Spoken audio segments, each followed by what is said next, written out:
Good afternoon, honorable members. Firstly, I want to apologize for the very late start this afternoon. Sometimes the work of the chair goes well beyond the activities of what happens in this chamber. When we suspended this morning, we were debating by way of second reading and committal the Trafficking in Persons Prevention and Suppression Amendment Bill 2017. The member for Long Island had the floor, has 21 minutes remaining, and there was a dispute just before we suspended. Honorable members, there was a dispute just before we suspended where the member had attempted to introduce and refer to matters, and there was a question of relevance, and there was also a question raised by the member for Fox Hill, and there was also a question of the appropriateness that the chair was concerned about with respect to the facts and the tabling of documents. Well, the chair has had an opportunity to, as mentioned, just prior to the suspension, to meet in camera with the honorable member for Long Island and to examine, as best as I could, the documents that sought to be used to substantiate the reference. And the chair also spoke with the member for Fox Hill.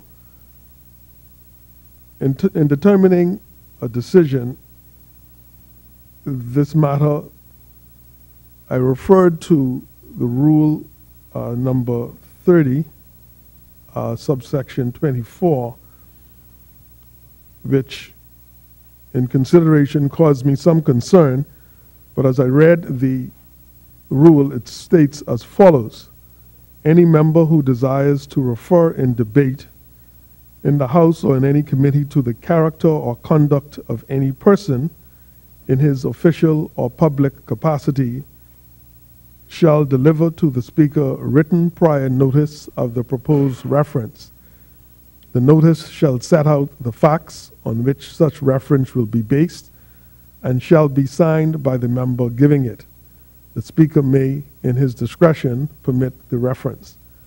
Well, this guided my deliberations and my decision, and with the voluminous amount of information that the member shared and the time constraints, and also the fact that this rule would certainly be violated in this case, I thought it fitting to deny the honorable member from raising it and referring to it in this debate.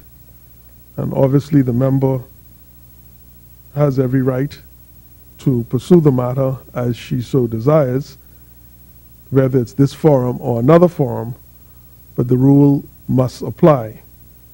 And so I just wanted to state that for the record, that based on what I have been exposed to, the information thus far, this rule that speaks to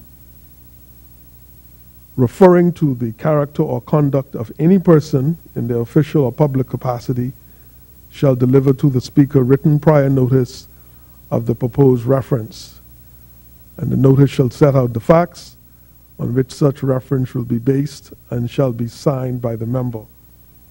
And so we want to conduct ourselves appropriately, and certainly the member will continue to explain her rationale, but this matter shall not be referred to.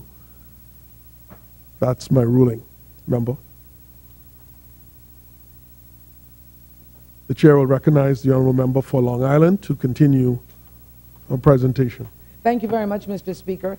Mr. Speaker, as you rightly pointed out, prior to the luncheon recess and our early recess, actually, to take an official photograph, I was raising some matters as I saw that were relevant with regards to TIPS, the Trafficking in Persons Amendment Act, And you know, Mr. Speaker, it obviously pains you deeply to have to deny me the opportunity to present the facts that I certainly brought and I'm well equipped to present. But that's fine, you know, Mr. Speaker, because we come here to debate for the interest and of the Bahamian people. And while I will not refer to this particular matter, Mr. Speaker, as per your ruling, I find it really reprehensible, Mr. Speaker, as an elected honorable member of this House, to almost be silenced in the defense of individuals who may have been subjected to the clauses of such an act. But be that as it may, Mr. Speaker, it will come forth in another forum. I realize the embarrassment it's going to cause, and you know, the technicalities that we tend to employ. We almost feel as if we're in a house of law here, a courtroom, which in fact we aren't, because, Mr. Speaker, as an elected official in this honorable House, I actually have the ability to be able to speak to many things with impunity. And I'm being denied that opportunity, but individuals who live in our country, who work in our country, are going to be the recipients of the laws that this actually guides us by, while on the other hand, we have Bahamians living abroad, maybe in an official capacity, maybe not in an official capacity, but being subjected to these very same challenges with regards to modern-day slavery. And you know, Mr. Speaker, if it's wrong in our country, Bahamians anywhere in the world deserve to be protected. Foreigners will be protected in our borders because of this. And the matter at hand obviously will cause great embarrassment to the government and to certain ministries, but I will withhold it. I will withhold it. I didn't call any names intentionally. Obviously, they know exactly of which I speak. But, Mr. Speaker, as a woman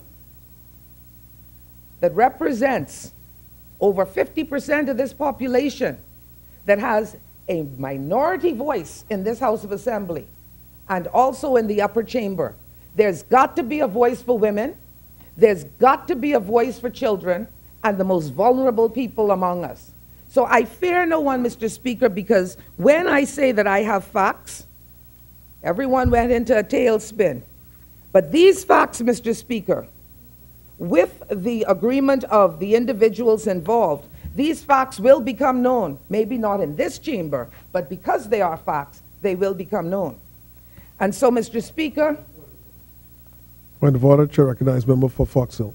I believe it is not appropriate to be reflecting on what the response of this side was by characterizing our internal or external responses as going into a tailspin. Our response was a considered response within the confines of the rules of the House of Assembly. The Speaker has now made a ruling. The member is now reflecting on that ruling, and I believe the rules also prevent that. The rules say if you want to challenge the Speaker, you have to bring a substantive motion. That is not being done. Instead, through the back door, the ruling is being attacked. If the member accepts the ruling, that's the end of the matter. Move on. Within this House, what the member chooses to do is fine. Thank you. Member for Long Island, you have every right to defend your integrity. Nobody is questioning that. But the member for Fox Hill is correct. The ruling has been made, and it is inappropriate to reflect on the ruling and criticize the ruling. Mr. Speaker, you have every right. Respect. Is that clear? Respect, Mr. Speaker. I was attacked by Fox Hill prior to the sitting, saying that I'm coming in here talking la-la and some nursery rhyme he went on with. You have not expunged that, even though I have shown you what I have. And so, Mr. Speaker, I have to stand up to protect my integrity because he has demonstrated to the public that I am ill-equipped to come here to speak to the subject matter. So I have got to tell the public that I am not ill-equipped to speak to it, and I will make the evidence made known somewhere else. So, Mr. Speaker, until you also protect me, because right now what you're doing is protecting the other side and not protecting me. I was literally attacked, saying that I was bringing fables here. That's basically what was said. Member, pause for just a moment. Let me. Member, you did not rise to your feet. You did not indicate to me one way or the other that you took offense to this. Right. If the chair took the moment as a jocular moment, the chair interpreted it as a jocular moment, if you took offense to it and you addressed it, the chair would have dealt with it. Now, honorable member, you are indicating you did take offense. Ordered that the statements made by the member for Fox Hill, when he characterized your statements as la be stricken from the record. Thank you. You must protect me. Obviously. Happy to do so, honorable member. Mr. Speaker, I was on my feet when he stood on a point Member, of order yeah. to intervene with that, what you now refer to as something you consider to be jocular. But it was a personal attack that I should not be allowed to represent what I was saying because I didn't have the facts. And that's when you said to me that until you see the facts in camera, that I would have to withhold what I had to say. So I didn't even have an opportunity. We broke right after that, Mr. Speaker. We took a break. We went to go take a photograph. Right. And so the reality is this, Mr. Speaker. Right. When we look at the implication and the far-reaching effects of this particular piece of legislation, like I said when I opened, it seemed quite innocuous when it was tabled last week because it's just a minor amendment to expand the parameters of who is a part of this trafficking in persons. But you know, Mr. Speaker, sometimes it's good to know something and to hold your silence. And like I said to you, I said, you know, this was something that I thought, and I'm not going to go there, I thought would have been relevant because we're talking about the protection of human beings wherever they are, whether they're in our jurisdiction or whether there are people in someone else's jurisdiction, because it's an international treaty. And that is why I thought it was important that we be able to introduce this. But, Mr. Speaker, be that as it may, Point of order. Member for Fox Hill. I simply wanted to say the point at which I had intervened was the point at which the member said that, words to this effect, if not the exact words, that he who comes to equity must come with clean hands. It is at that point that I rose, because there was a direct imputation being cast directly at the Ministry of Foreign Affairs. So the point that I was seeking to understand in terms of the relevance of this matter was an allegation being made that the Ministry of Foreign Affairs was involved in a tip offense. If that is the case, the member knows what to do with that information. If she has matters which are of a criminal nature, she can take those to the Commissioner of Police. This is not the forum to adjudicate that. Now, of course, she can choose whichever forum she wishes. That's the point at which I intervened, and that's the only point I make. And secondly, I go back to say this. My only response is a legalistic, if you wish, point in terms of what the rules say. The member can pursue any avenue she wishes, provided that which she pursues is within the rules. And the rules are meant to protect everyone, us and the public. And the last point I made before the break was that one of the things you want to be careful of is that something is not more prejudicial than probative. If it is prejudicial, then that means people's reputations get ruined, and you have to argue a negative, and there's no way to get it back. And all of us have to be careful to guard against that. That's the only point I made. Very well. Thank you, honorable member. Member for Long Island.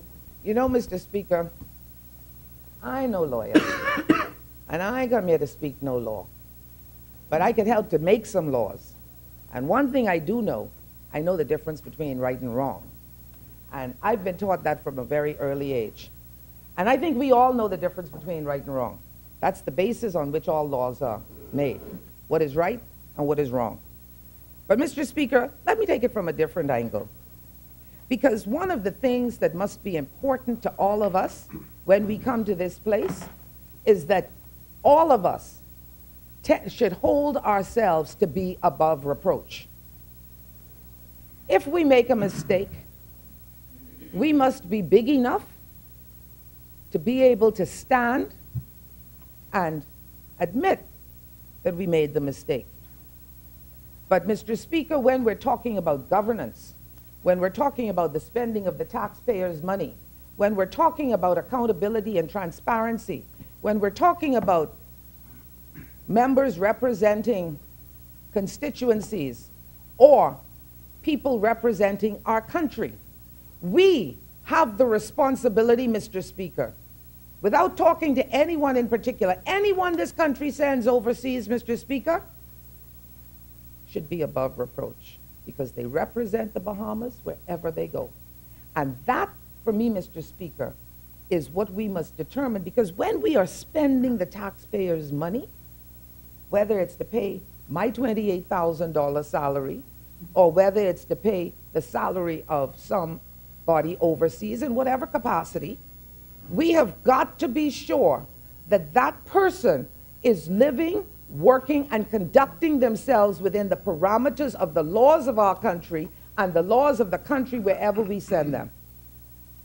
And so, Mr. Speaker, this particular bill, as both the mover and the seconder has said, goes beyond us whether we just protecting citizens from other countries that come here, you know, because there are benchmarks, there are oversights, there are statements and assessments as to how cooperative we are being as a country, which determines, Mr. Speaker, more than just a statement at the end of March or the beginning of April with regards to our compliance.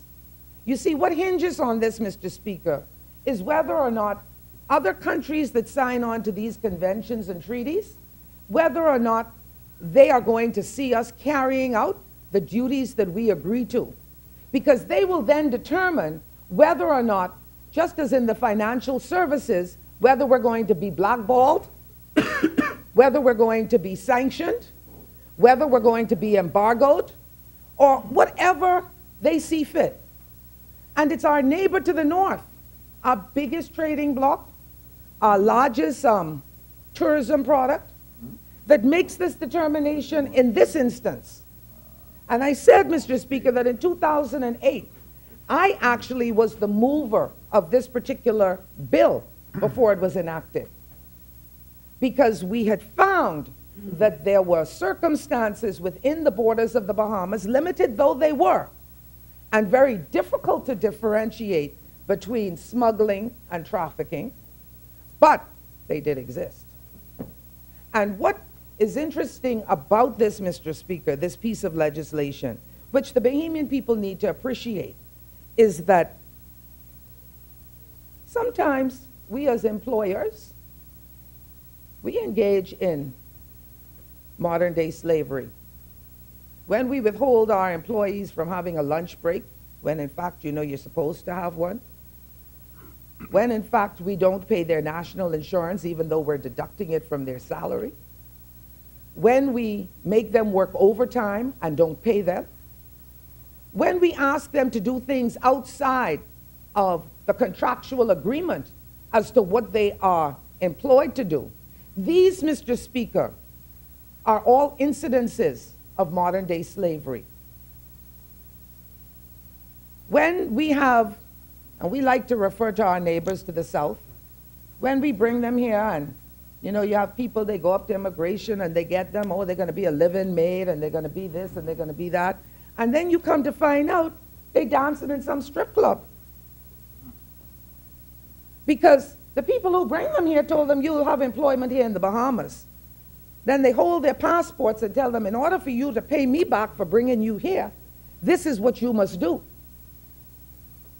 I spoke to some women who were put in a place on Wolf Road.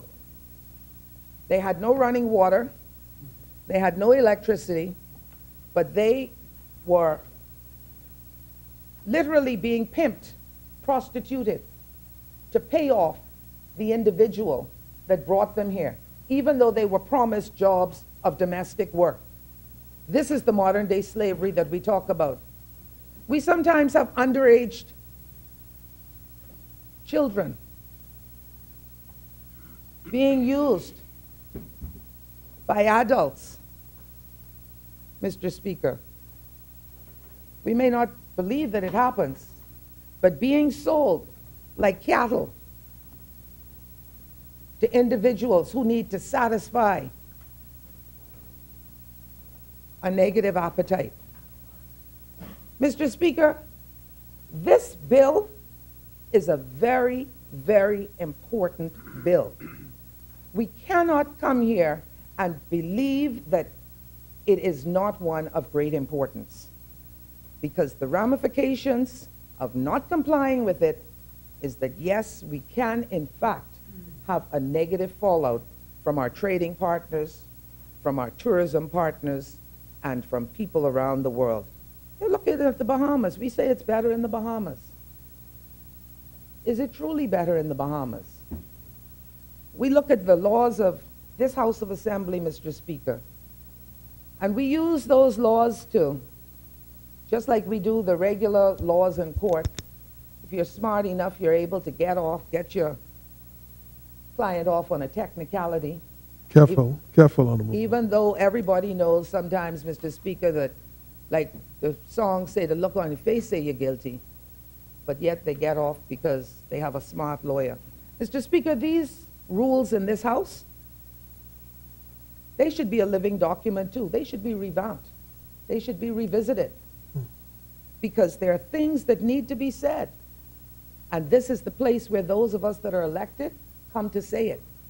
And we too need to have the latitude to be able to say it. Because when it comes to the interest of the Bahamian people, when it comes to the expenditure of our money, our taxpayers' money, somebody got to be able to stand up here and say how it's being used or where it's being misused.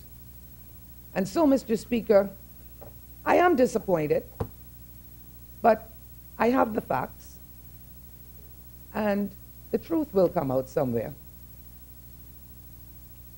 As the Bahamians, Mr. Speaker, when we go to the United Nations, when we go to all of these international assemblies, our leaders determine what is best for us, because the electorate have given us the mandate to be able to do that. And our leaders make these determinations based on the Westminster principles of majority rule.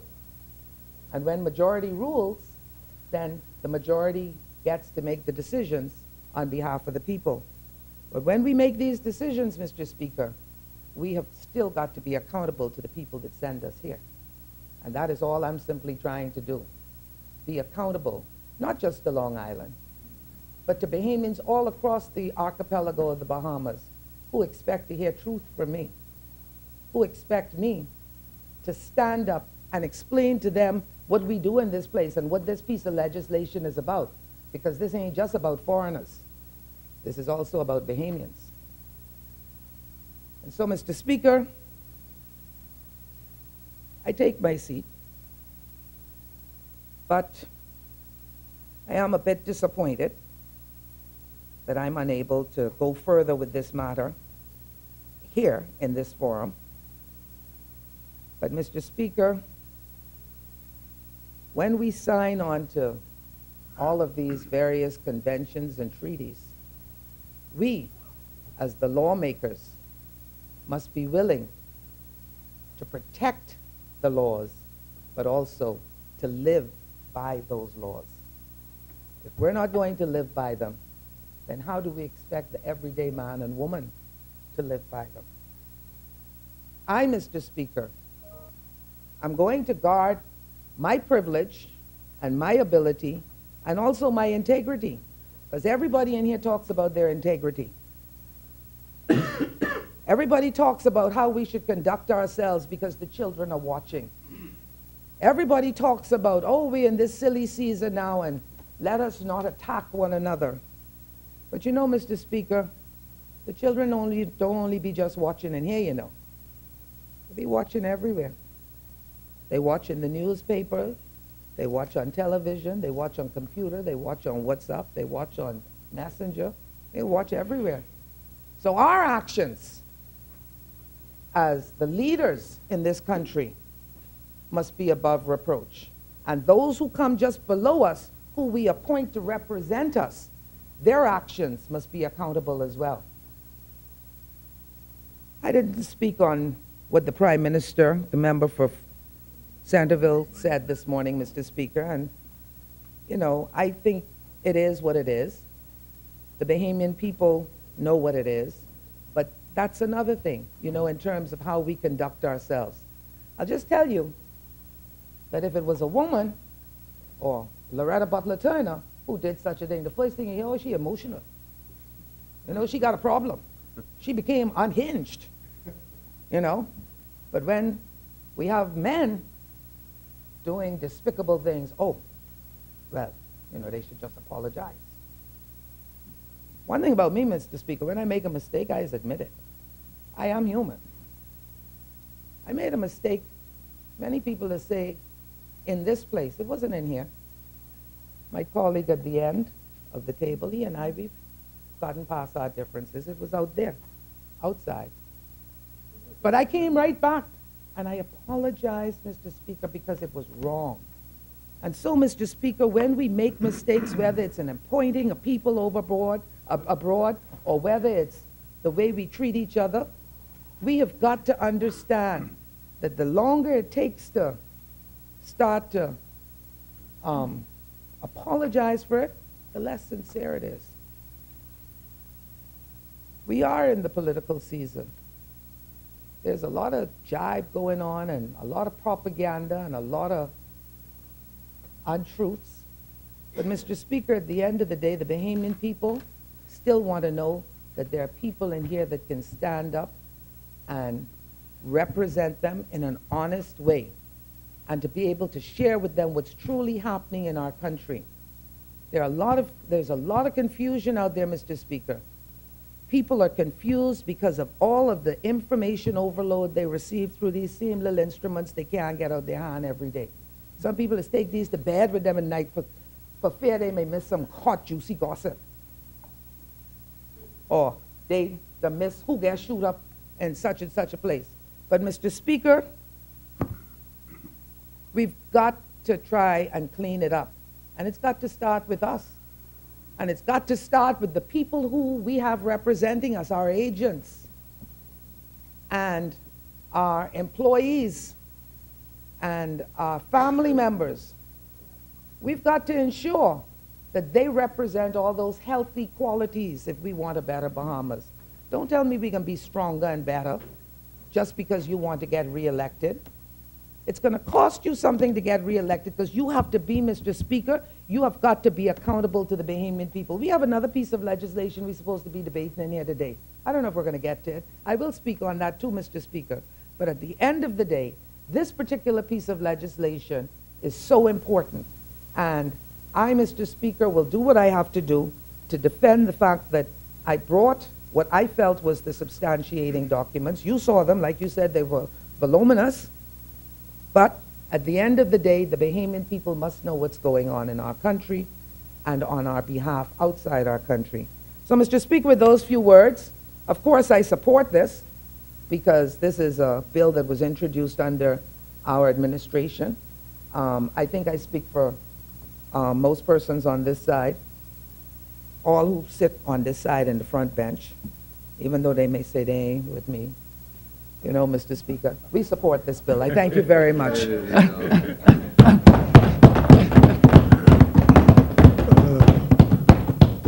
Thank you, Honorable Member. As many? For the wrap-up, Chair recognizes Honorable Member for Fox Hill. By way of explanation. Since the member took offense to my use and reference to a Bahamian nursery rhyme, that I had always believed, I think I was actually taught from my experiences both in primary school and later in St. Augustine's, that you can get at the objectives you seek in making public statements by either a direct address, that is being literal in every sense, and using declarative sentences, or you could do so by analogy. I didn't think in what is supposed to be the freest forum in the country that we were so straitjacketed that one was restricted to these simple declarative sentences, and that part of the art of speaking in the House of Assembly was the clever use and turns of phrases.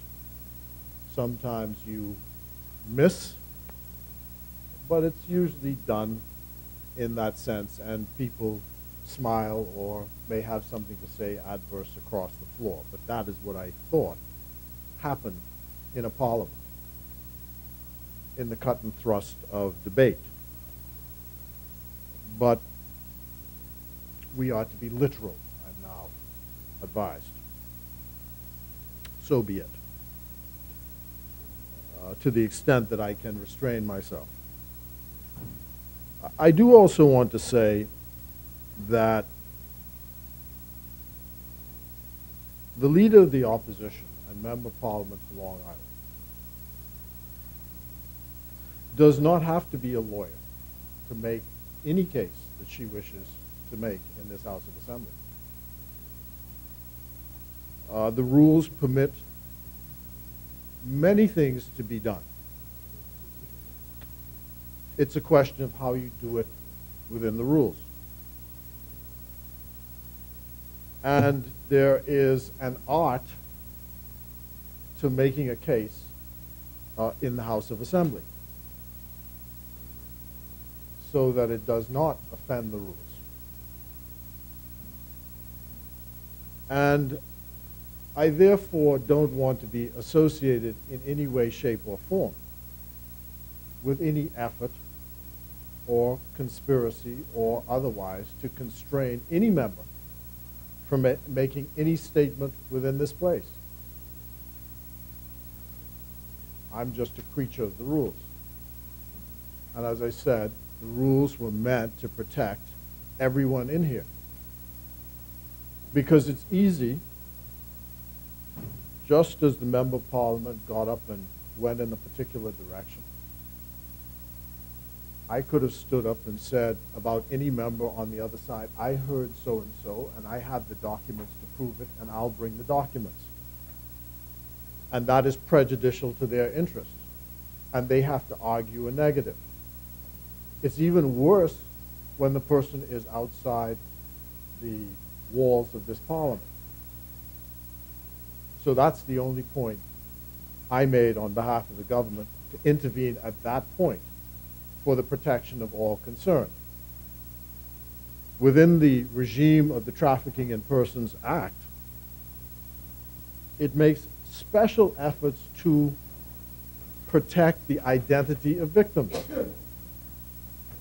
I think it goes so far as to say the names of victims should not be called, the victims should not be identified.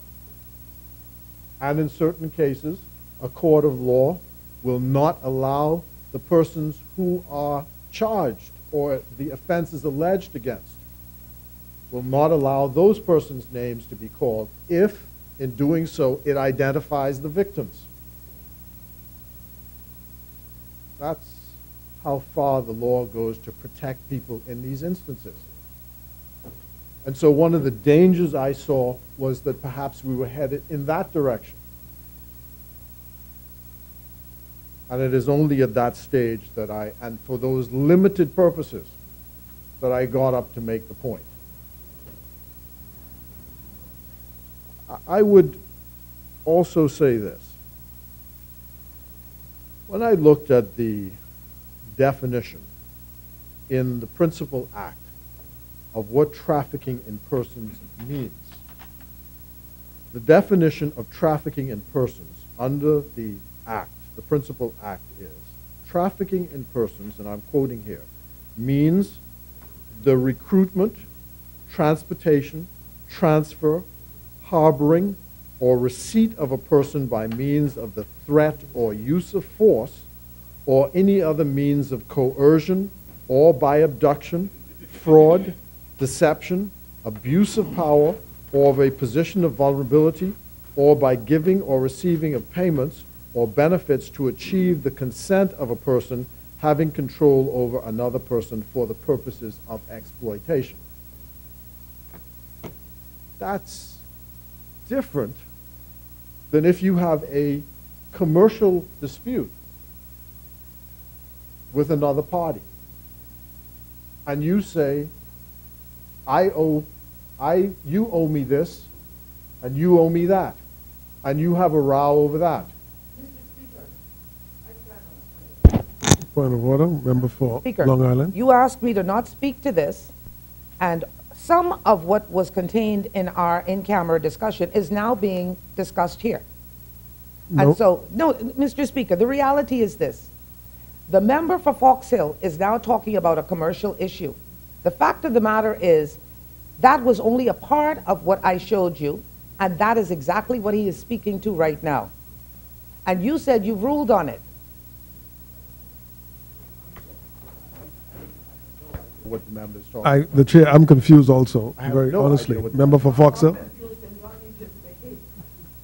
I have no idea what the Member for Fox Hill, can wrap up, please. Yes. I'm simply answering points that were in the member's debate and making the distinction. Mr. Speaker, with respect, the member made certain points in her statement about what trafficking in persons is in her statement. She defined trafficking in persons. She said, I think one of the instances she said, if you don't pay me enough money. That was one of the instances she delineated. And I'm seeking to say, when I look at the law, that is not trafficking in persons. She indicated that employers in this country often abuse their employees. That is what she said in her debate. The winding up rules allow me to respond to that, not to bring into it new material. Trafficking in persons is defined in the Act. That is not trafficking in persons. And that's the point I'm seeking to make. What the member described is not trafficking in persons, as defined by the Principal Act. That's the point I make. What I do say is, I recall in instances where the United States government, when in our meetings with them, we've asked them about instances where our youngsters have been turned down for visas to go and study in the United States. And they have raised concerns about schools. I mentioned this in the House before. They have raised concerns about schools in the United States who come to the Bahamas and recruit our youngsters, take them on one set of conditions over to schools in the U.S., and those conditions change, where parents don't have access to their children. Sometimes they have to work for their keep, and sometimes their passports are taken away from them. I know of those instances that they've mentioned to us, which is one of the reasons why many schools that kids in this country try to get into in the United States, they won't get a visa for it. That's what they've said to us. So this cuts across the board, across countries, developed and not developed. So I want to be sure that when we end this debate, we know what we're talking about. We are talking about trafficking in persons, which is people who are subject to involuntary servitude and have to act contrary to their will by some threat or some influence which causes them to think that they cannot exercise their free will. That, as I understand it, is trafficking in persons. And there are special mechanisms which have been placed in the law. There's special training which has been done for all of our officials, from immigration and immigration, the Royal Bahamas Police Force and Defense Force, and the Foreign Affairs personnel, specifically trained to be sensitized to these situations when they find them. And we must be careful not to turn this into something which it isn't, because that then undercuts the very thing we're trying to fight for. So, just as the Member of Parliament for Long Island takes credit for the passage of the original act, and it was a good thing to have been done, we want to progress this as well. And we are equally serious about what it is we mean by the law and the enforcement of the law. Our international partnerships are important. There was a citizen of Nigeria, I believe, who's connected with the United Nations Human Rights Council, who came to the Bahamas. Her role was to examine the trafficking in persons laws and practices, and she made a comprehensive report, some of which we objected to because the country is strained at its resources, was new at the business, but the country is dedicated to getting on top of this problem and for our citizens to understand the whole nature of the problem.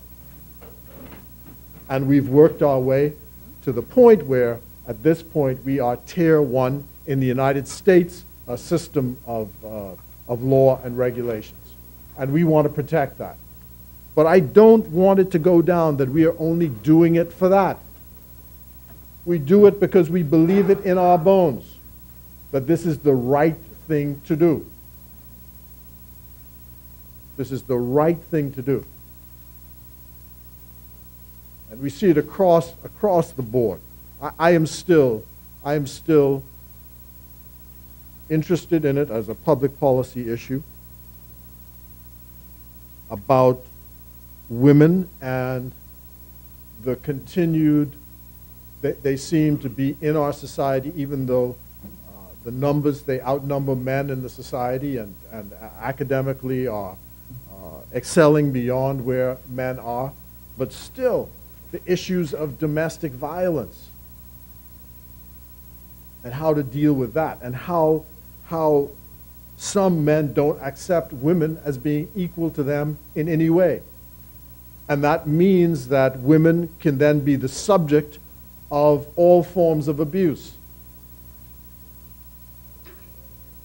and cannot protect themselves and cannot defend themselves. So it's up to men, since we have, in large measure, the power in the society, and we see after last year's referendum that the society agrees that that's the way it should stay. It's got to be up to men to be sure that women are not abused, and they're often the victims of trafficking. So that's what this is meant to support and to buttress. It's a serious thing. And then, Mr. Speaker, yesterday I was speaking to some Haitians in my community. They're actually Bahamians, but of Haitian descent, and indicated that they had always been supporters of my cause, but talked about the questions, the issues of discrimination in the society, largely issues which have obtained post-1973 because of the way the laws are so structured. And what concerns me is that there are people who, putting on the banner of human rights activism, are using what is a very complex situation to undercut the very fight that we are trying to undertake on behalf of those who find themselves in this position through no fault of their own. And it would seem, for various political reasons, try to sully the name of our country overseas, when in fact, step by step, we've been trying to put in place rules, regulations to make it easier for people in that position to be integrated into our society. And it becomes ever more pernicious the closer we get to general elections, when every group is then vying for their attention.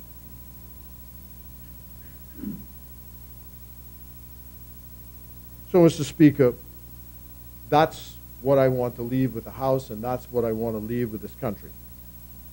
Trafficking in persons is a serious offense. The policy behind this should not be undercut by seeking to bring something which it is not. Because if you begin calling trafficking in persons, everything is trafficking in persons, you're undercutting the very fight and the very group of people you're protecting. It's like the boy who cried wolf, if I'm permitted to use that analogy. So I hope people understand better what it is we're talking about, what it is we're trying to do. And I want to commend all those who brought the legislation, who are working in the field to make sure that our country remains at the Tier 1 status. I mentioned Ms. Rigby this morning, and the team at Immigration and in Foreign Affairs. If you would permit me this last reference, in speaking to some colleagues this morning, we all talked about the fact that today is the start of Lent and the 40 days of fasting toward Easter. And one of my friends said to me, Mr. Speaker, how do you determine where Easter is?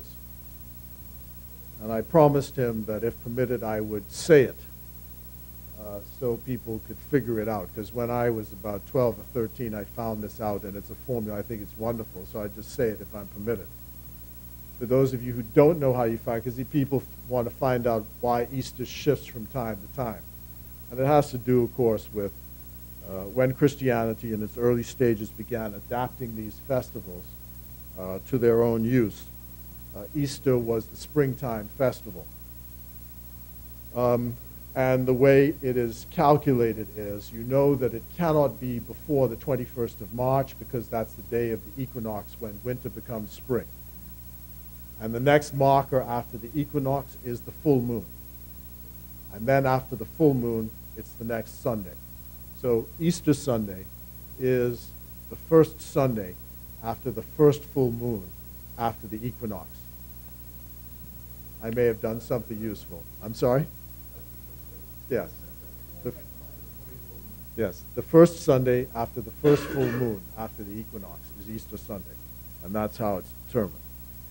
I hope that the Lenten season is one of reflection for all of us, and we look forward to a joyful Easter. I commend this bill to this House. Thank you, Mr. Speaker.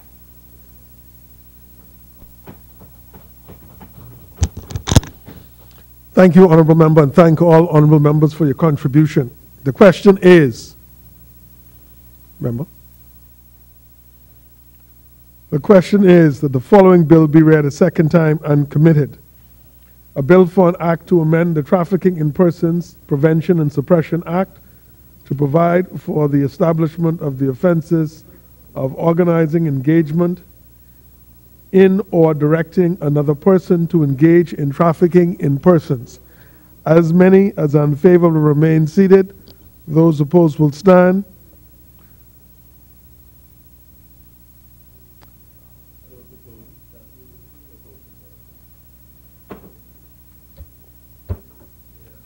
Ordered that the bill be read a second time and committed.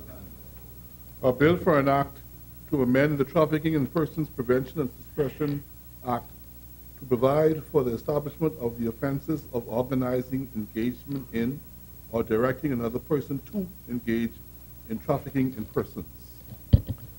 For the second reading of bills, Chair recognizes the Honourable Member for Golden Isles. And Thank you very Member for Golden Isles, I'm assuming you are the mover of the homeowners bill, Yes, Mr. Speaker. and that too will be, the rule of relevance will apply to the homeowners bill. Yes. Member for Golden Isles, you recognize. Thank you very much, Mr. Speaker. Mr. Speaker, I rise to move for second reading and committal of a bill for an act to provide protection and relief to homeowners and for ancillary matters. Short title, as you noted, Mr. Speaker, is the Homeowners Protection Bill.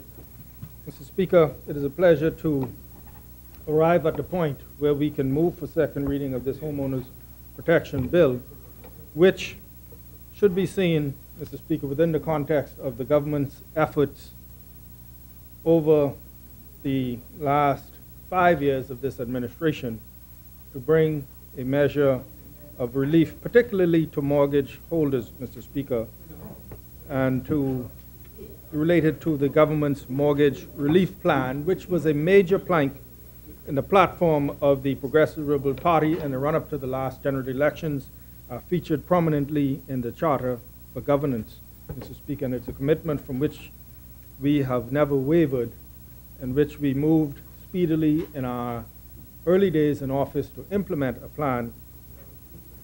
And following the plan was not as successful as we would have liked it to be, Mr. Speaker, to put it mildly. We nonetheless went back to the drawing board, and I will later on in this brief presentation be able to speak to some of the results we've had so far. But, Mr. Speaker, within the context of the global financial crisis, where beginning in 2008, 2009, we began to see unemployment levels rise.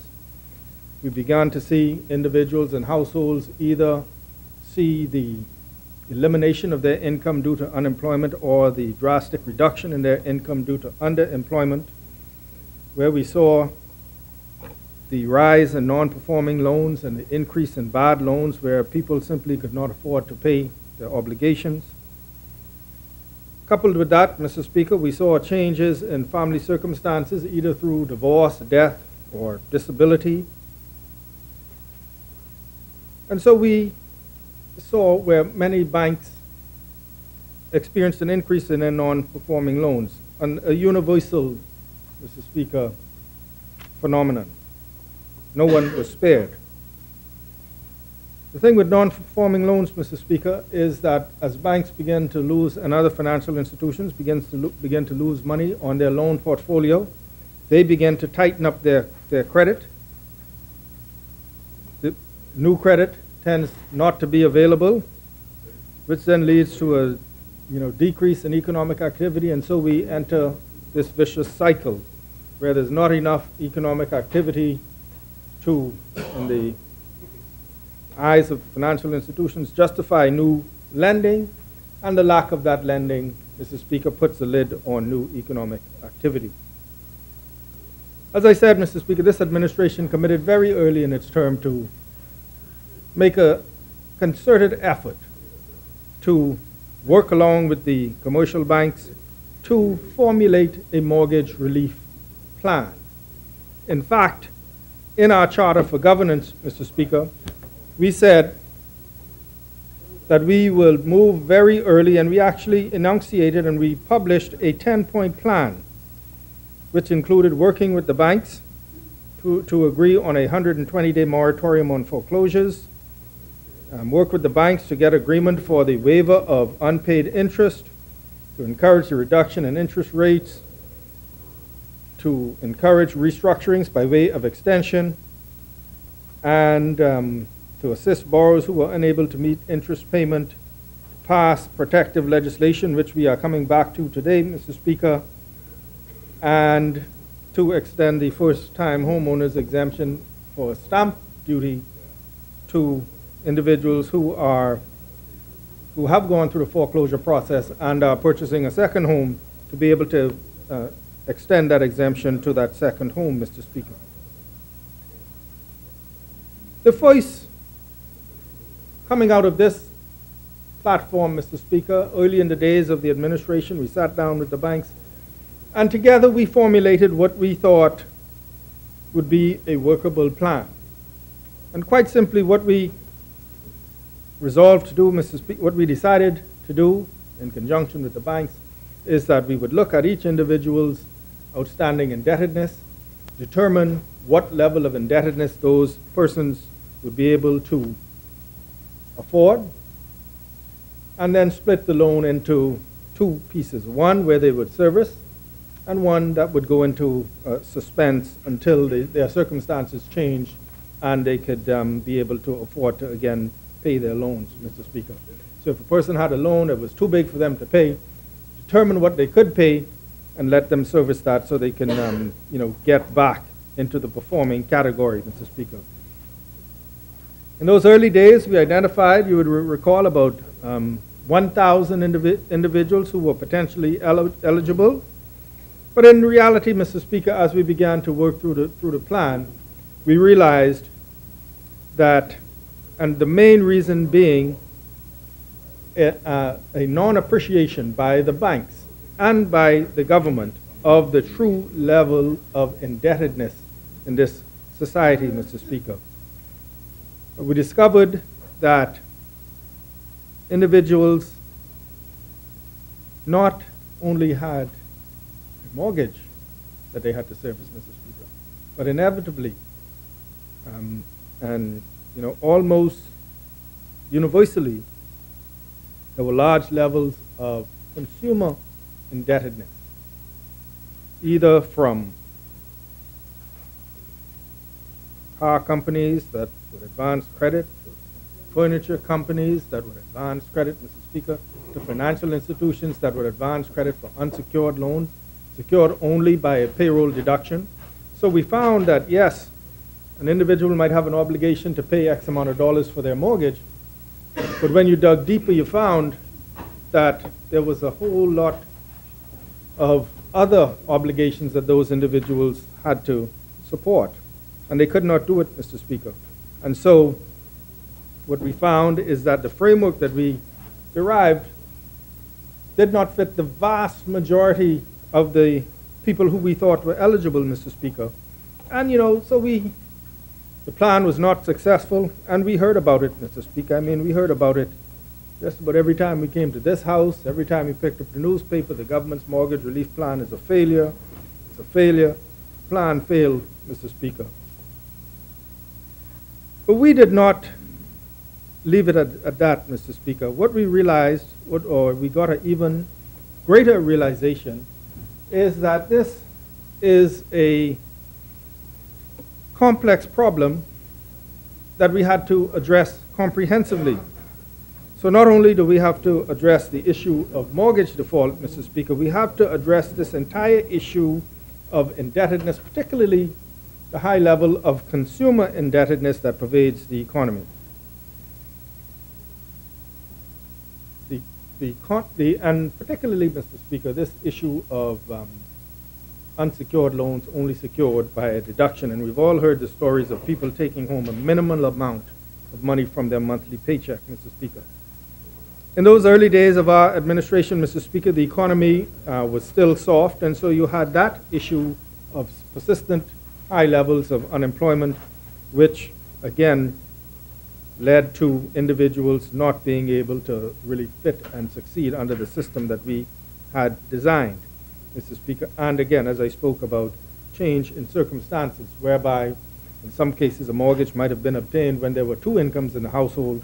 Now there might be one income, or both incomes might be significantly reduced, Mr. Speaker. And so we realized that we have to take another shot at this program because people needed it, and we had made a commitment to do it. So we went back to the drawing board, Mr. Speaker, and we came up with a revamped mortgage plan.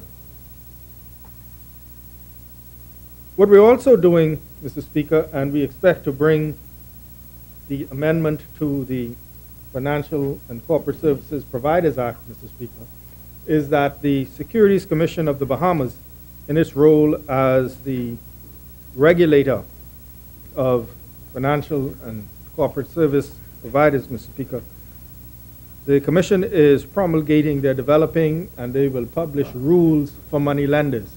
And the objective is to bring within the net, so to speak, those persons who do the business of lending money, but have been unregulated or under-regulated, Mr. Speaker. And so there was a public consultation with the stakeholders, and we expect that those rules to be promulgated in short order, Mr. Speaker, quite possibly before we are done with the process here in the House. So we went back to the drawing board, Mr. Speaker, and we, again, sitting down with all the stakeholders, the Clearing Banks Association, other financial institutions who are involved in mortgage lending, and we derived a plan whereby the main focus of it would be to try and make the mortgages affordable, Mr. Speaker. So the main plank of it is to restructure mortgages so that payments can be reduced by 20 to 25%.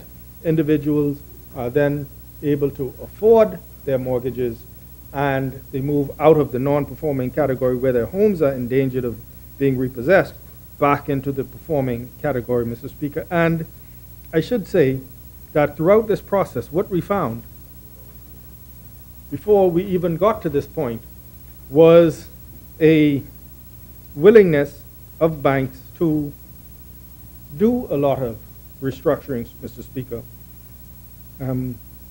Through the Ministry of Finance, we maintained the channels of communications where we were able to communicate with banks as individuals came into us. We would be able to communicate with them, and in many cases, Mr. Speaker, the banks were able to do restructures even before we put in place this framework. I'm pleased to report, Mr. Speaker, that as at February 2017, we have 6 banks participating in the program, Mr. Speaker, and we have 441 individuals enrolled in the program, Mr. Speaker. We have so we have 441 as at February 2017, Mr. Speaker, and that is amongst the 6 banks that are participating. Those are individuals who have either had their loans completely restructured, Mr. Speaker, or are in the process of having the loans restructured, Mr. Speaker. So we think that this has been a much more successful program. We can point to that, Mr. Speaker. And I would like to say, for the benefit of the representatives from Grand Bahama, that we have established the office in Grand Bahama. We expect it to be up and running very soon, Mr. Speaker. And we had a time frame of 6 months for the program, which would have expired in February. And we are right now considering, Mr. Speaker, the extension of the program, particularly to be able to help those individuals in Grand Bahama, which has been hard hit, and as well individuals who might not have known about the program and still want to apply here in Grand Bahama, Mr. Speaker. I ask, Mr. Speaker, you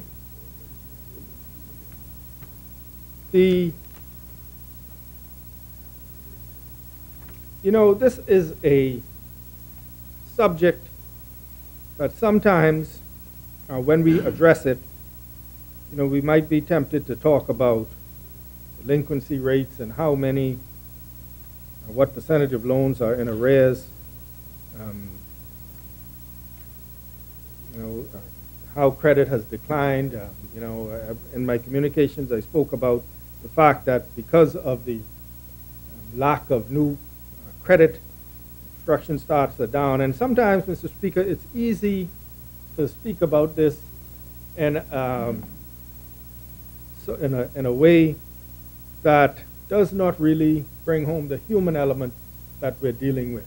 When we talk about mortgage foreclosures, we're not only talking about statistics, Mr. Speaker, we're talking about people who have the real threat and the reality of losing the biggest investment that they ever made, Mr. Speaker. And we set up the unit in Providence, and because of the advertising that has been done, you have people walking in, signing up for the counseling, because part of the program, Mr. Speaker, is you don't just walk in and get a restructure to open up room to go and substitute that with another loan, Mr. Speaker. Part of the program is that if you're going to sign up, if you're going to be a part of this program, you have to undergo financial counseling, which includes things, money management, budgeting, etc., Mr. Speaker. And that is part of the program. And I asked the gentlemen, we have some senior bankers who are involved in the program and in the counseling, Mr. Speaker, to just give me, I wanted to share with the House a few examples of some of the successes, Mr. Speaker, and some of the positive scenarios. Clients in far-flung Keys in the Bahamas have been able to restructure and remain in their properties. Clients whose employers have advised temporary closures of the business have been given waivers so that they can retain their properties. Clients suddenly faced with reduced income owing to sickness, unemployment, death, divorce, abandonment, etc., have been restructured. Clients have been allowed to convert their property to income producing and or multi-residential, and their indebtedness have been restructured. So turning it from a single family into a rental property, Mr. Speaker. Clients' family have been allowed to assume their indebtedness after restructuring. Clients' indebtedness have been restructured after application of insurance claims. Clients who have already been served with Supreme Court summonses, their debt has been restructured. Payments have been significantly reduced for clients with children with special needs. Clients who were in default of their mortgage relief payment agreement have been reinstated and their indebtedness restructured. Clients have been allowed to use funds to effect repairs after hurricane and their indebtedness have been restructured. Clients have been allowed to pay lump sums directly on their principal. One client's monthly payment was reduced from $1,600 to $750 after restructuring. One client's interest rate was reduced from 8.25% to 5.25%. And one client who is a widow, a pensioner, and blind, was able to have a payment reduced because of the program, Mr. Speaker.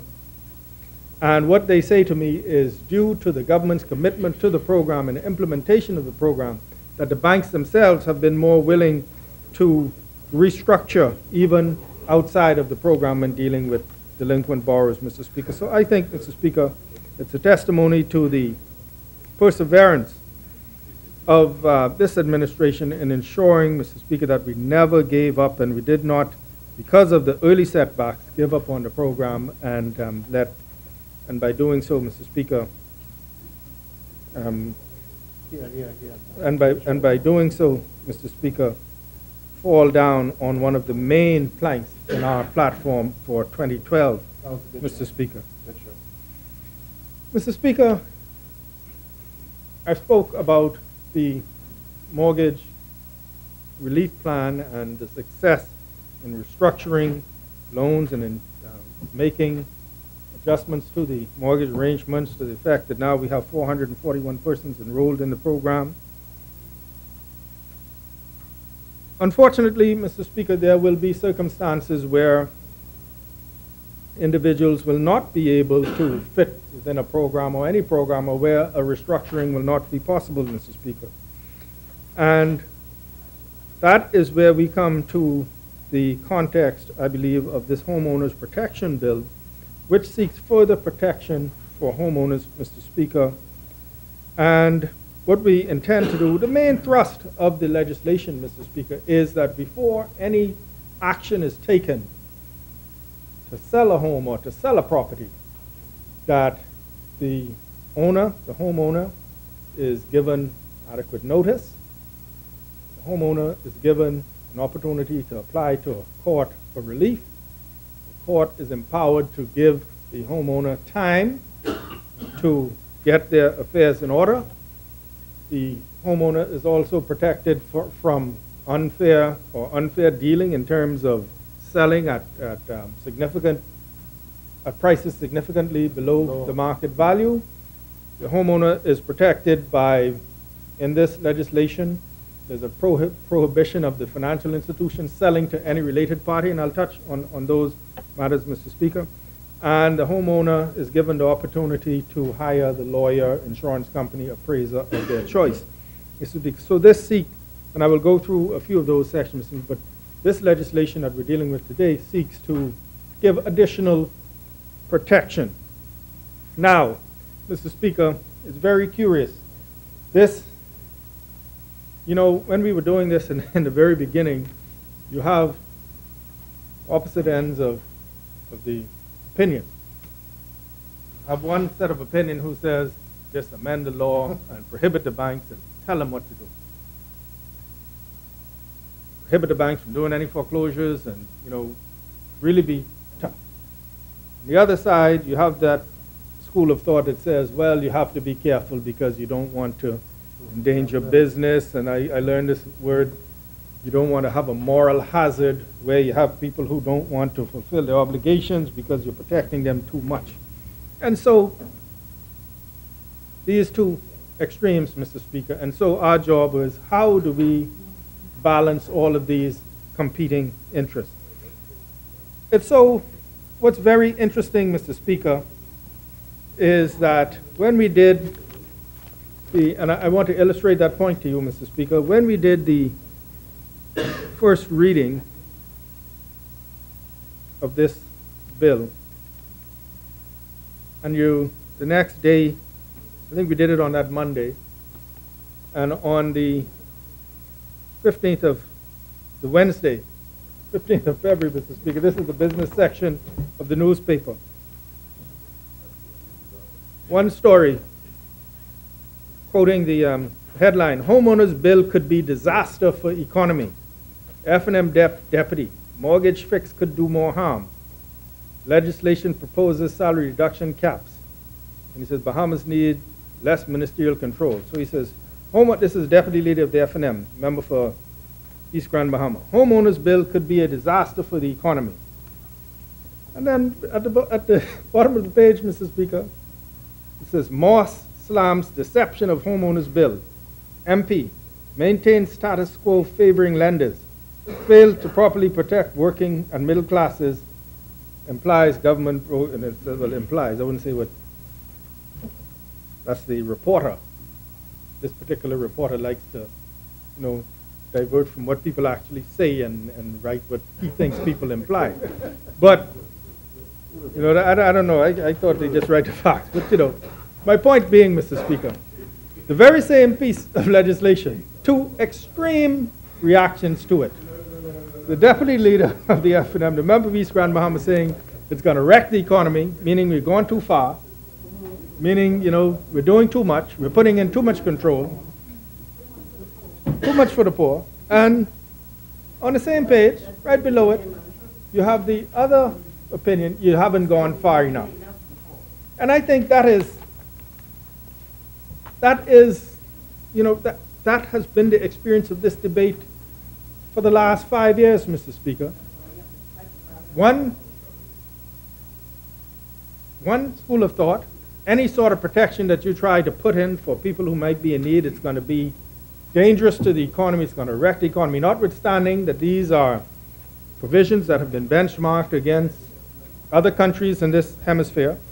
But one school of thought that anything you do to try and put some protection will have this so-called moral hazard where people will all of a sudden wake up in the next morning and stop paying their bills. And then on the other side, you have this thought, the school of thought, that you should be more aggressive.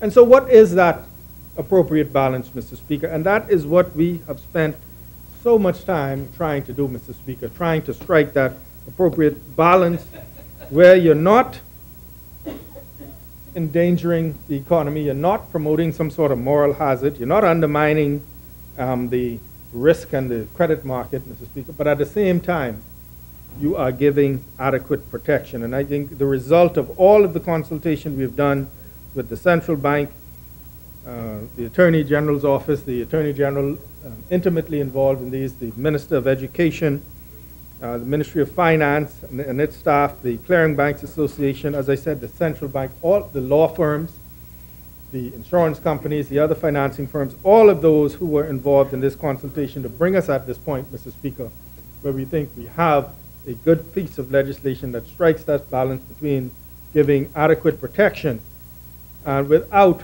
Mr. Speaker, and once we look at the bill and we see its provision, in no way undermines the economy, Mr. Speaker. I want to spend a few minutes Speaker, just going through some of the provisions of the bill.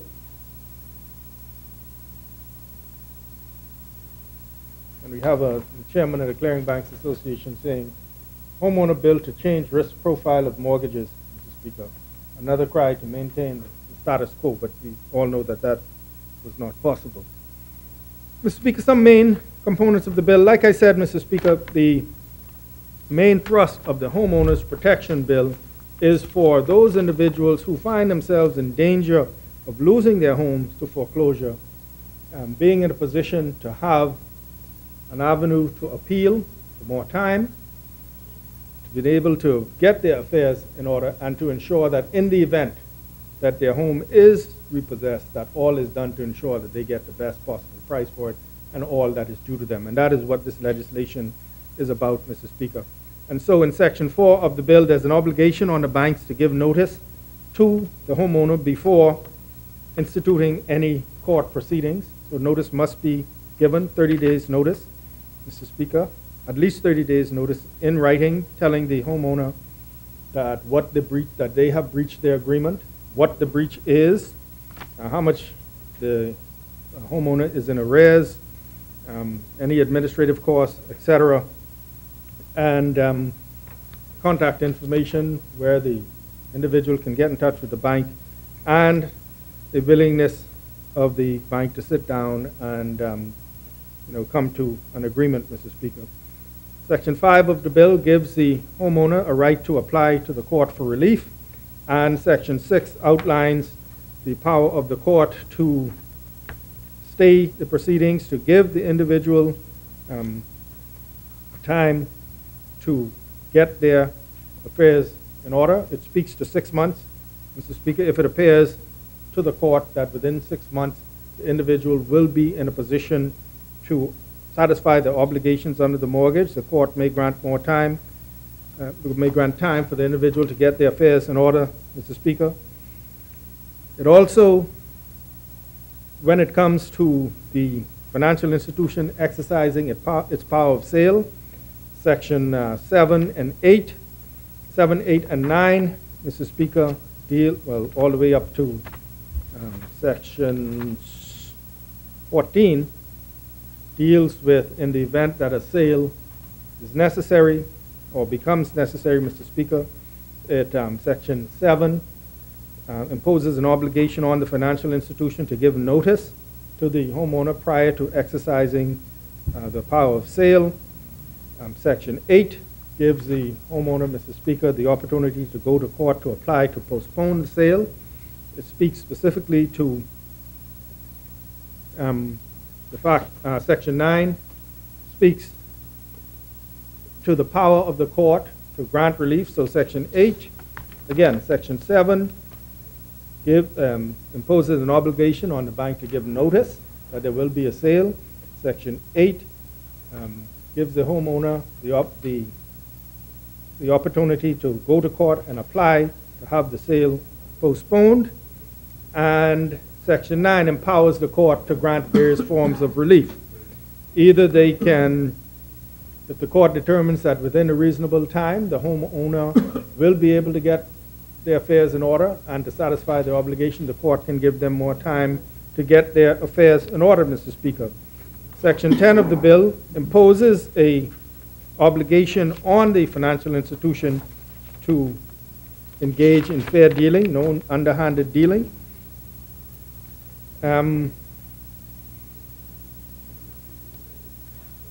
Moving to Section 11 of the bill imposes certain conditions on the power of sale.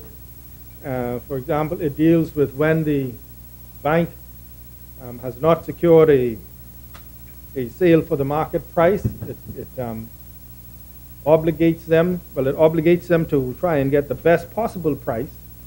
If they are not able to obtain a sale at the market price, then it gives them the opportunity to get the best possible price. They must give notice to the homeowner, and the homeowner has that opportunity to buy the house at the market price, Mr. Speaker. So it imposes conditions on the exercise of the power of sale. You cannot just simply sell for a fire sale price you must, Mr. Speaker, and this law lays it out, you must try and get, the financial institution must try and get the best possible price that it can get, Mr. Speaker. Section 12 of the bill prohibits sale to related parties. You know, there is this whole financial crisis, and this mortgage crisis even heightened the level of suspicion in some quarters, Mr. Speaker, where people believe that some sales might be done to related parties. And so Section 12 of the bill imposes a prohibition against sale to related parties. And I'll read it, Mr. Speaker. It says, where a mortgagee, which is a bank, exercises its power of sale, the mortgagee, shall not sell the mortgage property to a director or employee of the financial institution, an immediate family member of a director or employee of the financial institution, a company beneficially owned by a director or employee of the financial institution, or D, any person who by the nature of their intimate relationship with a director or employee of the financial institution would be given more favorable consideration as a result thereof, Mr. Speaker. And it defines immediate family as spouse, children, parents, siblings, and cousins. And so prohibition against, again, protection, Mr. Speaker, prohibition against sale to related parties. Section 15 of the bill gives the individual the right to request free of charge a mortgage statement at least a maximum of two times per year. And Section 16, Mr. Speaker, which has been a sort of, I want to say bone of contention, but it's been an issue for particularly legal professionals over the years, Mr. Speaker. It gives the homeowner, someone who's getting a mortgage or who has a mortgage, the right to choose their attorney and appraiser for their mortgage transaction, Mr. Speaker. Again, this was a point where some people would think that we did not go far enough. Some people would think that we went too far. But it says, on the mortgage of any property, the mortgagor, which is the homeowner, shall be permitted at his expense to retain and instruct a counsel and attorney chosen by him from a list of attorneys approved by the financial institution. And it says the financial institutions must publish on its website or a widely circulated newspaper a list of approved attorneys along with criteria for inclusion on the list, Mr. Speaker. And the point is, as long as an attorney satisfies the criteria for inclusion, there should be no reason that that person would be, same thing with appraisers. There should be no reason why they should be excluded, Mr. Speaker. I wish we could do that across the board. Yeah. And finally, the point that I want to highlight, Mr. Speaker, is this whole issue of excessive salary deduction. And I always tell this story, Mr. Speaker, because we always get into the debate where people might say, look, I'm a grown man or I'm a grown woman, and nobody should be able to tell me what to do with my money or how much salary deduction I can afford. But, you know, throughout this process, Mr. Speaker, we're hard-pressed to find any other jurisdiction that utilizes the salary deduction phenomenon like we do here in the Bahamas. And it's had a serious detrimental effect, Mr. Speaker, where individuals get themselves into debt and it's only secured by a salary deduction because someone would have worked from the government, and then lately they expanded it to some of the large businesses, but particularly public servants, Mr. Speaker, where they're targeted, Mr. Speaker, particularly young entrants, young recruits into the public service, where they're targeted for these consumer loans at high interest rates, supported only by the salary deduction, Mr. Speaker. And we find, and I find it, and I'm sure all members of Parliament find it, in their constituencies where you have these young and not so young people saddled with huge levels of consumer debt, huge salary deductions, Mr. Speaker, a minimal amount of money coming to them at the end of the month in their paycheck, Mr. Speaker. And it creates a lot of problem. And so what we're doing with Section 19, Mr. Speaker, is we're simply saying if you have a salary deduction for your mortgage and you need other salary deductions, that the minister, in this case, the Minister of Finance, will set, and now in a public service it's 75%, which is extremely high, Mr. Speaker, as the limit for salary deductions. And what it says is that the minister will set a limit for salary deductions, and if you have a mortgage payment coming out of your salary, and you have requests for other deductions, then those requests would be guided by that percentage, because we really want to get away from this situation, Mr. Speaker, where we have individuals having the huge bulk of their salaries deducted and going inevitably to pay for consumer, and they just get into this vicious cycle of deductions and loans and more loans to cover the shortfall, Mr. Speaker, and really not getting ahead financially. And it's a contentious topic, Mr. Speaker, because I have experienced myself being in the Ministry of Finance where individuals, they're up over the limit.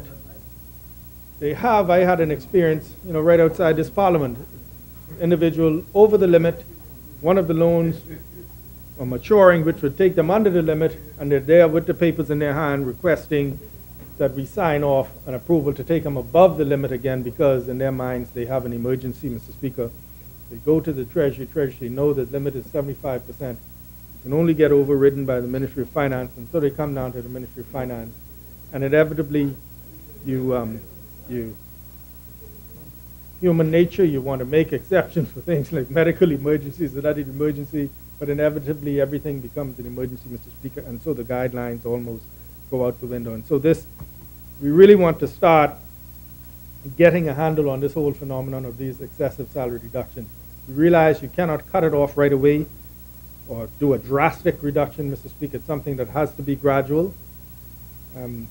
But this section 19 of the bill, the prohibition of against these excessive salary deductions, we believe as we put that in, you begin to respect the limits more and eventually bring the limits down, Mr. Speaker. Individuals will have less of a debt burden and less of their salary being deducted even before they get their hands on it. And so, again, two parts really, Mr. Speaker. We have the revamped mortgage relief plan, which is being effective, which is helping people today, which has helped a lot of people to the tune of 441 homeowners as at the end of February. Looking to extend it because we have to address the issue in Grand Bahama. And this legislation, Mr. Speaker, is when you are at a point where the home is in danger of foreclosure. What we're doing here is seeking to, by law, by legislation, put in place protections for the homeowner. In the first instance, to give them time, give them the opportunity to apply for relief, to give them time to get their finances in order and begin to, again, fulfill their obligations. And in the event that there is a sale, Mr. Speaker, be sure that they are protected to the maximum extent by getting the maximum for their property, and that in all their dealings with the financial institutions, Mr. Speaker, there's an obligation on the financial institutions for fair dealing, and so that the consumer is not taken advantage of, Mr. Speaker. And so I am very, very honored, Mr. Speaker, to be able to, at this point in the life of this Parliament, Mr. Speaker, to stand here to move for the second reading and committal of the Homeowners Protection Bill, Mr. Speaker. It's been a long, long journey. It's been a long journey, Mr. Speaker, because you would know as the presiding officer in this place that in every debate, didn't have to be a budget debate, the issue of mortgage relief, and the accusation hurled at this side that we have somehow reneged on our commitment to bring mortgage relief, Mr. Speaker. And as I said, it's something that we've never stepped back from. Even in that interim period, as I said, Ministry of Finance making representation on behalf of homeowners and having some success, Mr. Speaker. Mr. Speaker, it is the plan that I would wrap up this debate at the appropriate time, and other members have made their contribution. But the nature of things being what they are, Mr. Speaker, just in case we don't get to that point, or in case someone else wraps up, Mr. Speaker, I just want to say, and considering the calendar Mr. Speaker, I want to say what an honor it has been for me to serve in this position at this time in the life of our country, Mr. Speaker, and to be able to have taken part in so many momentous things. We reformed our revenue system, the implementation of the VAT, Mr. Speaker, that has had very positive results. We're able to bring significant resolution to the CLECO matter, and we expect to wrap up the rest of it very shortly. There are just a few administrative things that we're cleaning up, Mr. Speaker. And we're able to come and bring a mortgage relief, to present a mortgage relief program that is working, where we can report people who have been restructured, who are in their homes because of the efforts of not only this administration, but the private sector as well. Mr. Speaker, long period of consultation, and the staff within places like the Central Bank, the Attorney General's office, the Ministry of Finance. And so, just very happy to have been in this position, Mr. Speaker. We expect we expect to be able to speak on a lot more topics in the years to come. But the democracy being what it is, I just want to say how, and to express to the people what an honor it has been in this term to have served in this position and to have taken part in so many initiatives, Mr. Speaker, that I think will lay the foundation for the success of this economy and this country as we move ahead. I tell people all the time, Mr. Speaker, this is the season when we go door to door and we accelerate our going door to door. We go door to door even more, and we speak to our constituents and others. And I always make the point, whenever somebody is tempted to say the sky is falling or things are so bleak, Mr. Speaker, that I am very optimistic on the future of the Commonwealth of the Bahamas, Mr. Speaker. I believe that we've weathered some significant storms.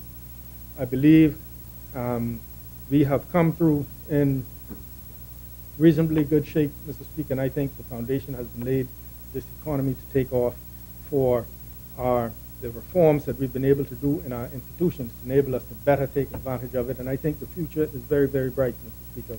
And so it is a tremendous honor for me, Mr. Speaker, to, at this point, move for the second reading and committal of this Homeowners Protection Bill, Mr. Speaker, which is designed to provide protection and relief to homeowners and for ancillary matters, Mr. Speaker. I so move. Thank you, Honourable Member. As many? Sorry, forgive me, not as many. Do we have a seconder? The Chair recognizes the Honourable Member for 12 Pines. Thank you, Mr. Speaker. Mr. Speaker, it's indeed an honor and a pleasure for me to stand here on behalf of the good people of 12 Pines, Mr. Speaker, to second, Mr. Speaker, this Homeowners Protection Bill 2017. Mr. Speaker, so much has been said on this particular matter. This is the revised version. Last year, the government brought a Homeowners Protection Bill here, Mr. Speaker, that we dealt with. And there's been a lot of criticism over the period of time as to why it didn't work. Why was it that the banks and the other institutions didn't assist the government in getting the burdens off the backs of the ordinary Bahamians, Mr. Speaker, who find themselves in serious financial difficulties when the financial situation in the Bahamas, as indeed the world, Mr. Speaker, went haywire over the last few years. Mr. Speaker, all of us have heard stories after stories of our constituents, Mr. Speaker, getting in serious problems with the banks, insurance companies, and other financial institutions in not being able, Mr. Speaker, to pay their mortgages, Mr. Speaker. Just on Saturday, I was approached by a young lady in my constituency, Mr. Speaker, who, in fact, went to court yesterday at one of the local banks. She went and got a mortgage with the bank, was in the house for some 7 years, added on a piece, or attempt to enable her to pay her mortgage on a timely basis. The contractor, of course, as usual, as most of them are, swindled her out of her money. However, it was the bank representative that made all the payments. The contractor never finished the job, and she was left high and dry to this day with that portion of the home not being completed. And in court yesterday, the judge was kind enough to give an extension of another 60 days to try to get herself together and getting out of the situation that she found herself in. Mr. Speaker, I think we need to take a look at how most of our people got into the situation that they're in. Even with the mortgage corporation that the government established so many years ago, Mr. Speaker, to assist our people in owning a home. Was such a noble idea. I mean, it's one of the great things that the Progressive Party was able to do to assist Bahamians to get on their feet. When we took over the reins of government in 1967, it was the hope and aspiration of most Bahamians to own a home. Mr. Speaker, from way back then, we always had a problem with home ownership in the Bahamas. And that was so mainly because, Mr. Speaker, during those times when the government went on a massive housing scheme and building affordable homes for the average ordinary Bahamians, most of those persons, Mr. Speaker, were unable to qualify for those homes. And in very many cases, Mr. Speaker, those persons who were paying rent basically all of their lives. I know of some people who've been paying rent for 15 years in an apartment, paying $700 a month. And they would discuss with you that had I been able to qualify for a home, the amount that I've paid my landlord could have easily assisted me in owning my own home. Unfortunately, I never qualified, hence I'm stuck in this apartment for the rest of my life. And hence my children too, in many cases, will follow suit and be stuck in that same economic situation that I found myself in. The problem is, Mr. Speaker, because they weren't able to qualify at those times, how were they able to get these homes? In many cases, Mr. Speaker, you had a household of about 4 to 5 Bahamians. The women are normally the most aggressive ones in this country, and God bless Bahamian women, because without them we wouldn't have a country called the Bahamas and be so successful as we are, because they're the ones who really carry the burden on their shoulders in this country on any loans. On any loans. I was shocked, Mr. Speaker. Just last week, a lady called me to work for a government corporation. Said, Mr. Miller, you got to help me. I said, what happened? Say, my husband said, if I don't get an increase in salary, or if I don't get a new job, he going back to Ima. I say, what? Say, her husband told her. I won't tell you where she works. I don't know why you make up these stories, but we've been. Madam, you all don't face what I face, you know. See, this is the pot cake. They can tell me what they can tell you all. Because I understand it.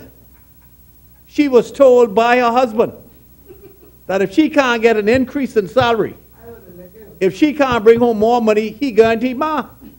So I said, well, let me ask you a question. How much children you got? She said, 2.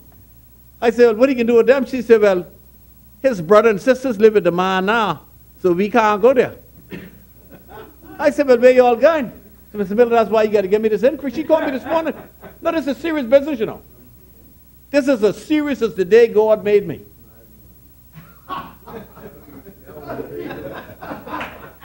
It was March 24th, 1948. My mother said it snowed that night in the Bahamas.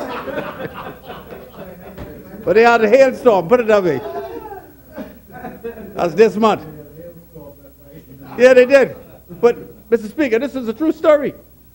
And she called me today, wanted to know, Mr. Miller, have you spoken to the gentleman yet? And either get me a salary increase or get me another job. This is real life. And you ask yourself, is this real? How do these people get in this situation?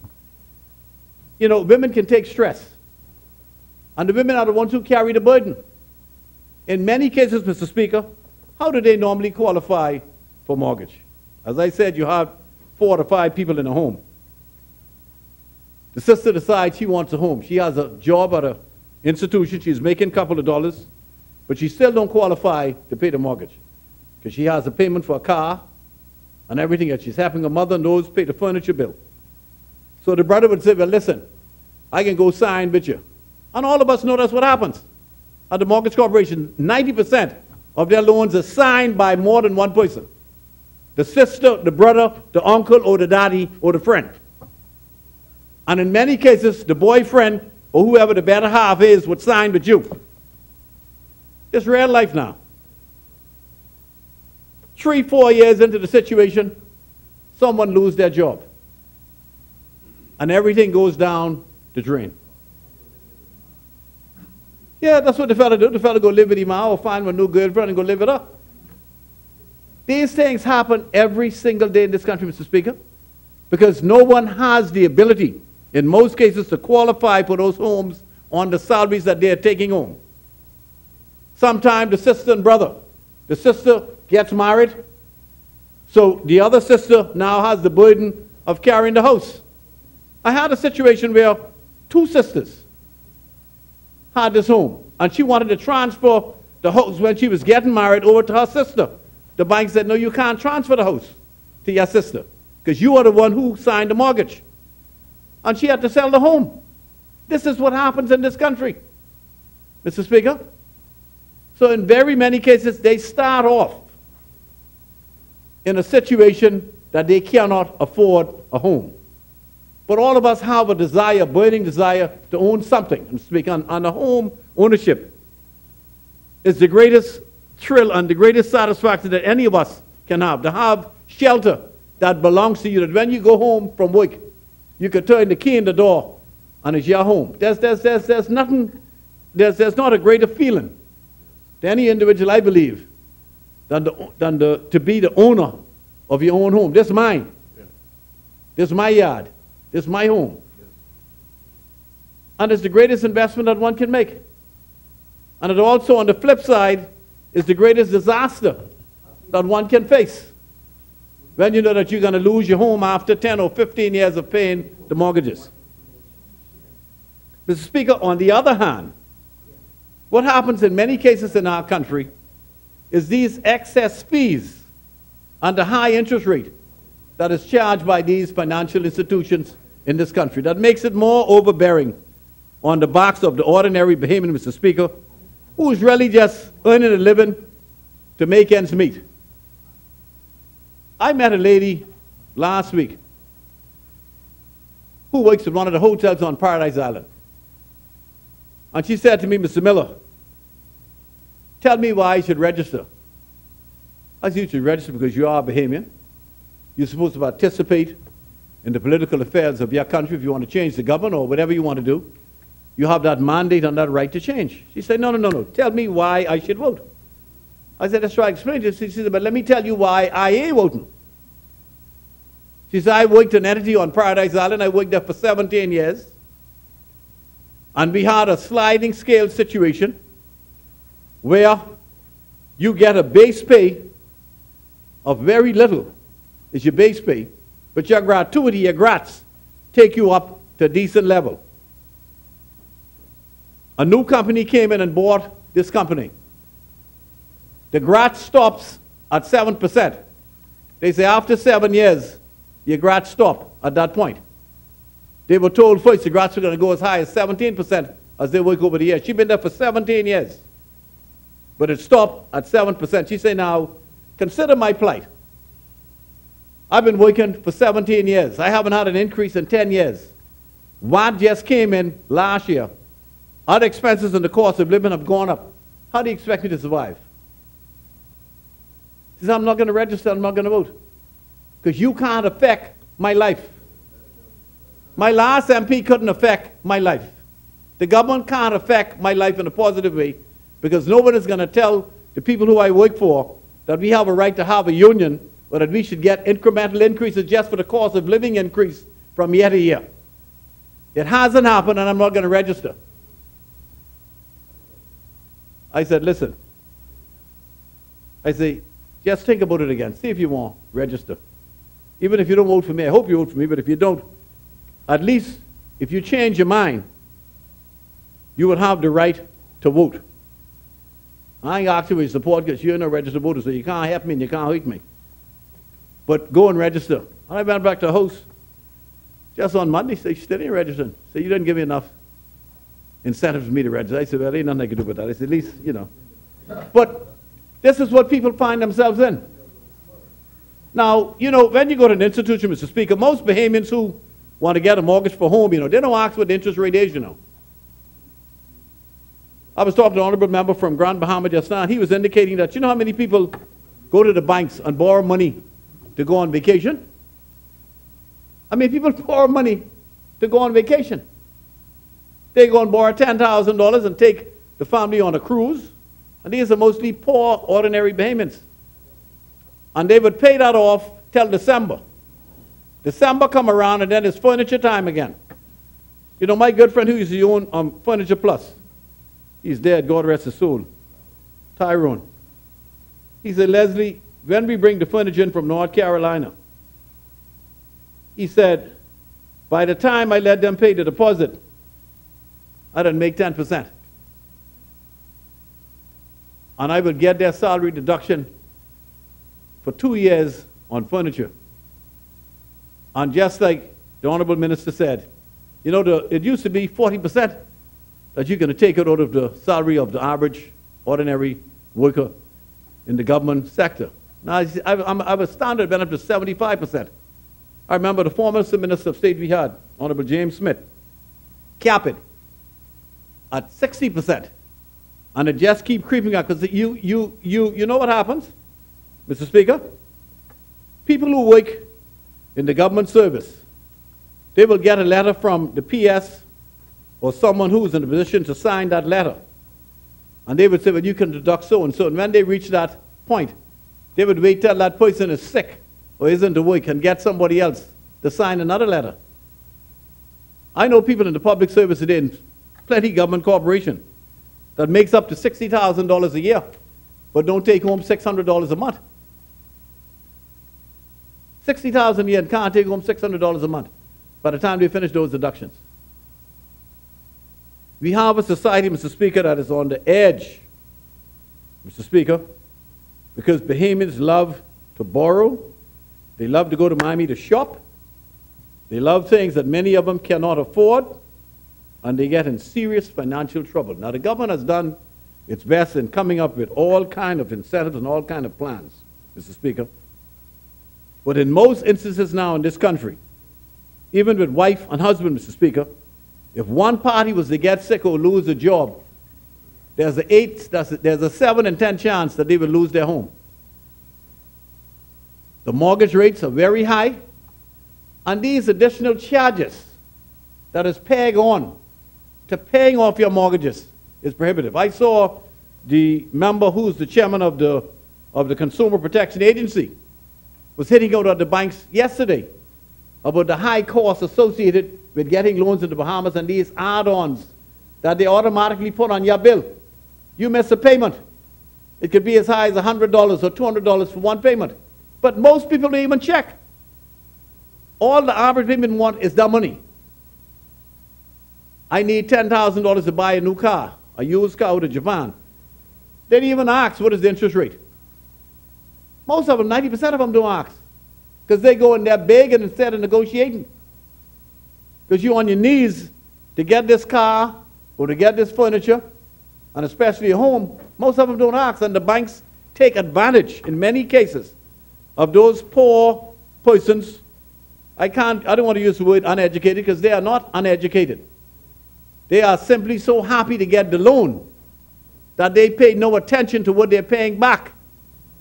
And if you look at the average mortgage in this country, Mr. Speaker, if you get a 25-year mortgage, you ain't going to start paying on your principal until the 10th year, you know. For the first 10 years, you're paying the interest. For the first 10 years. I know when I had my mortgage, the first mortgage we had for a house in Nassau East, I think we bought a house for $32,000. And after about 12 years of paying for the house, we still owed the bank must be $28,000. I was raising hell. I said, but hold on, what I made all them payments for? And the people, you simply paying interest. That's what you're paying. And this is why when people would have paid their mortgage, say, for 10 and 15 years, and you hear the hue and cry that, you mean after 15 years I lost my house, the bank just take my house and all that money I paid them. Yeah, you paid them money, but it wasn't on the principal. It was on the interest.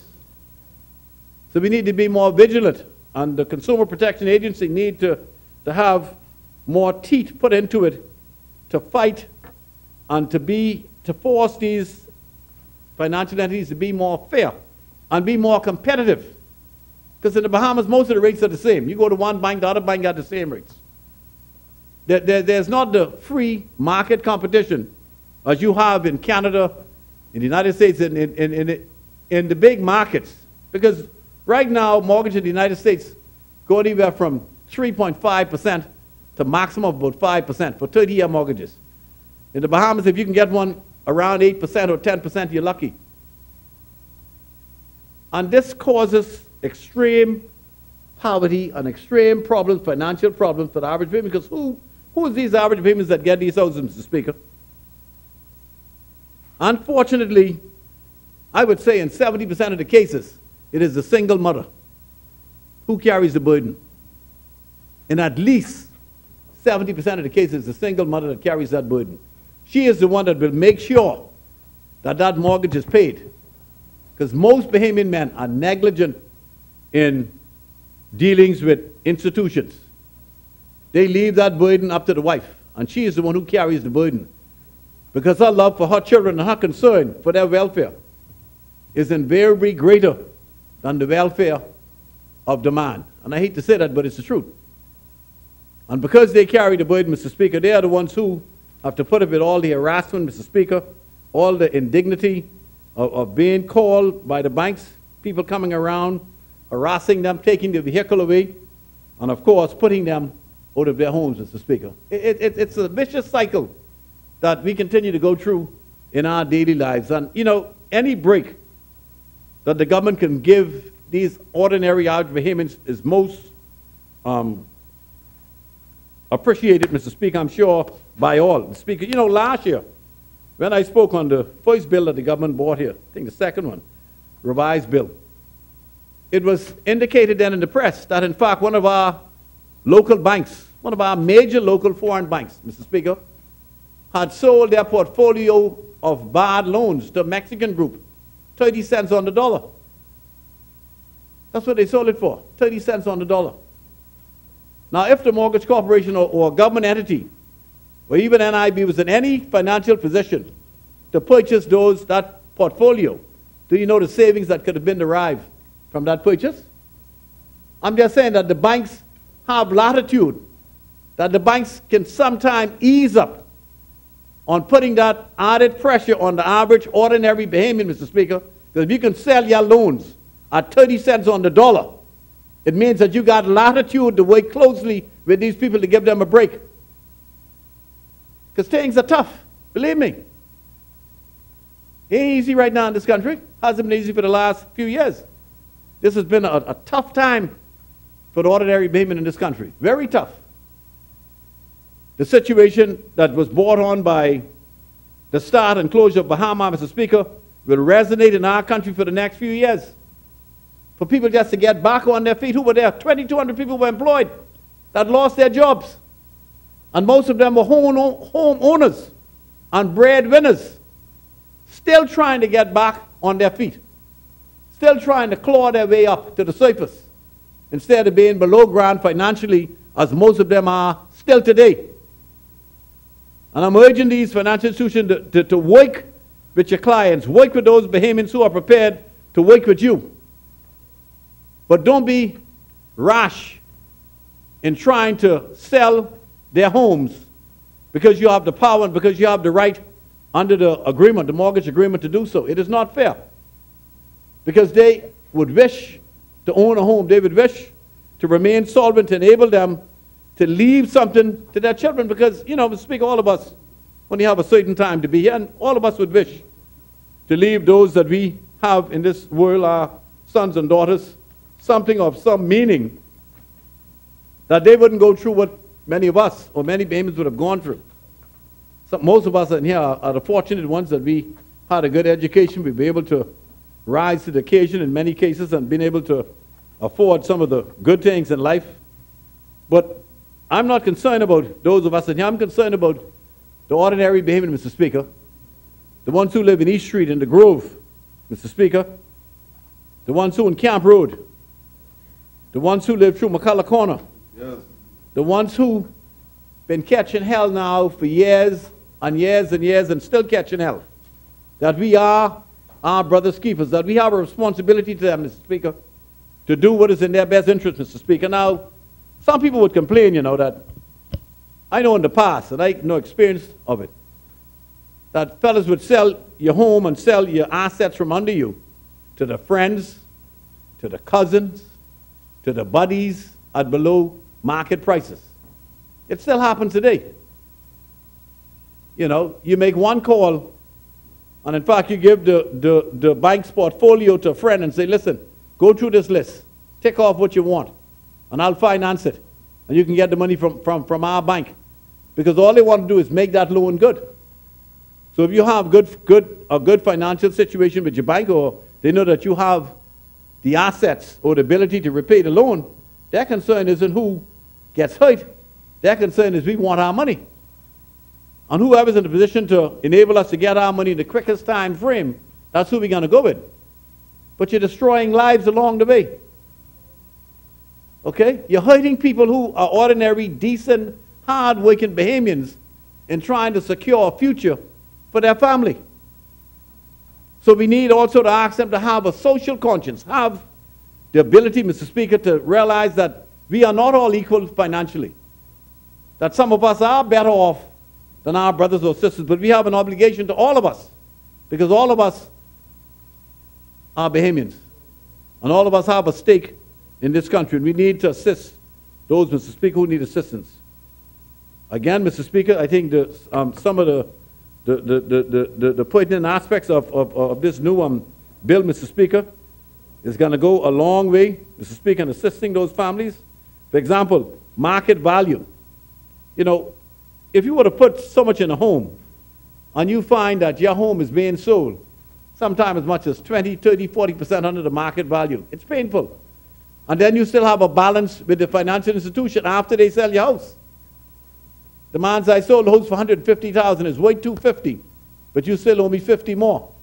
Well, who's going to pay or attempt to pay for a home that you no longer own?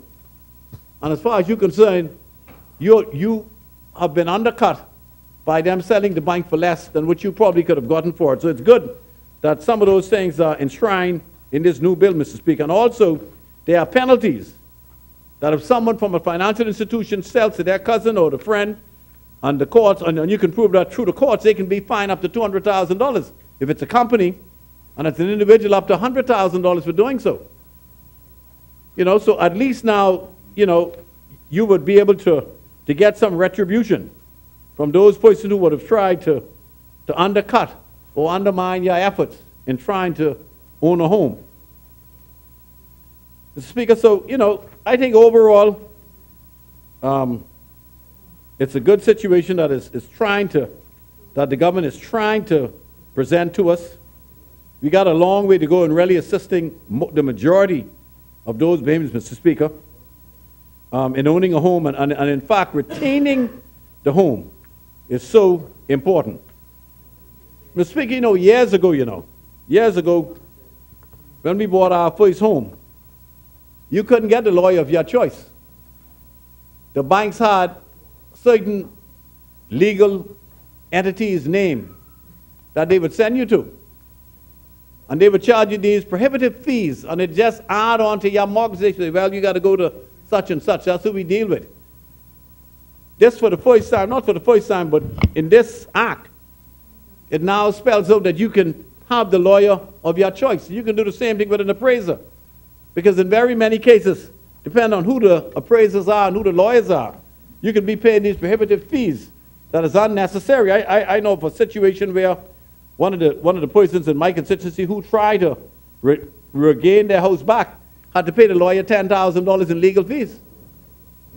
And this was the lawyer that was on the bank's list. So all these things need to be addressed, Mr. Speaker. We need to try to provide our people with the necessary powers to enable them to deal with these financial institutions. Mr. Speaker, I would hope that in the future, Mr. Speaker, because we are nearing an end now with our tenure in this Parliament.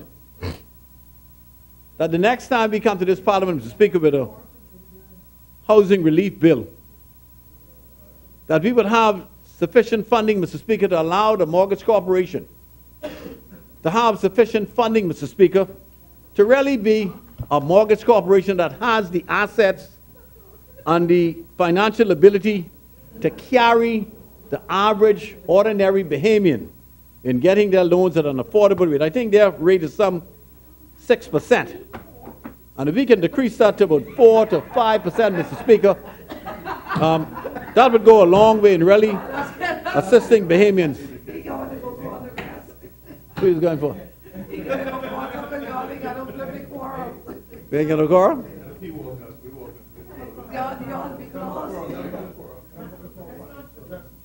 Yes, sir. There it is. I just being interrupted. Yeah, you're being interrupted, that's all. So, you know, Mr. Speaker, the Mortgage Corporation, the government needs to pay great attention to the Mortgage Corporation. I think we need to provide additional funding, Mr. Speaker, to the Mortgage Corporation, enable them to be an entity that could assist the thousands of Bahamians who are still looking for home. You'll be surprised, Mr. Speaker, I'm sure in your constituency, the average young Bahamian who has ambition, Mr. Speaker, would tell you that they are in dire need of having a home. You know, we didn't build too many homes this term in office. And that really disturbed me. You know, when the honorable member for Golden Gates was here, you know, we were building and building and building. This term we built very little homes, Mr. Speaker. But there's a drastic need for affordable housing in this country. And I trust, Mr. Speaker, that during our next term in office, that we would be able to get back on stride to provide Bahamians with affordable housing, Mr. Speaker, at a fair market value, but more important, at interest rates that they can afford, instead of putting an onerous burden on the backs of the ordinary Bahamians. Mr. Speaker, I fully, Tall Pines fully support this bill, Mr. Speaker. Thank you so much.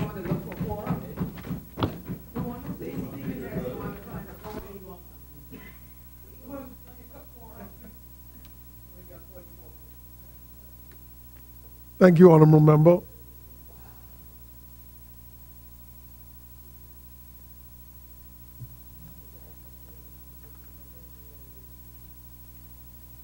It has been moved and seconded that the following bill be read a second time and committed.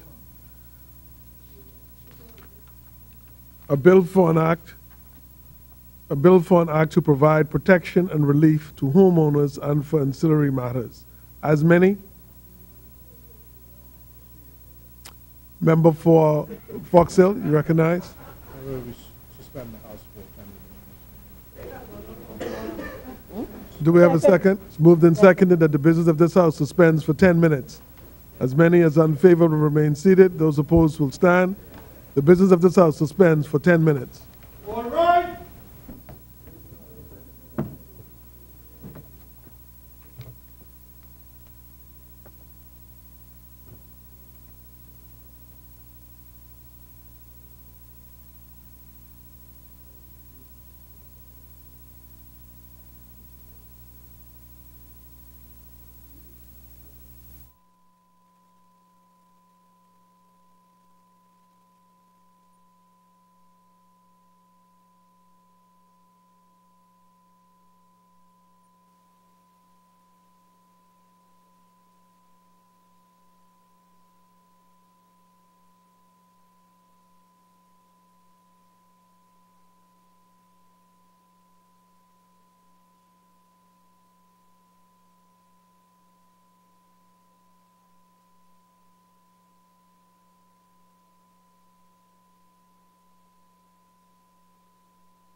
gavel-to-gavel coverage of the proceedings.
Good evening, honorable members. Again, when we suspended,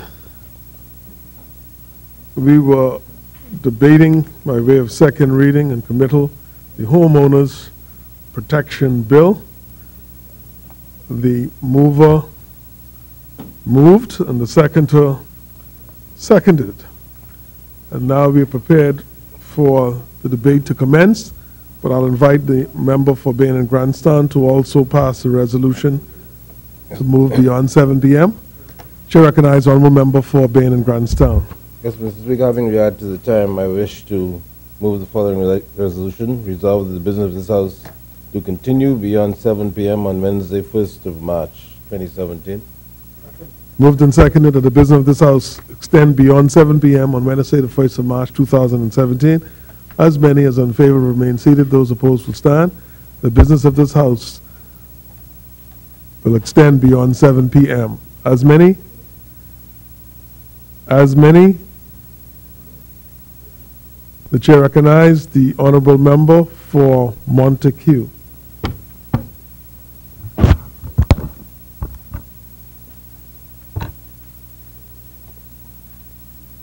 I thank you, Mr. Speaker. I thought the member for South Andros wanted to be heard, but seems he's been overruled by the powers that be.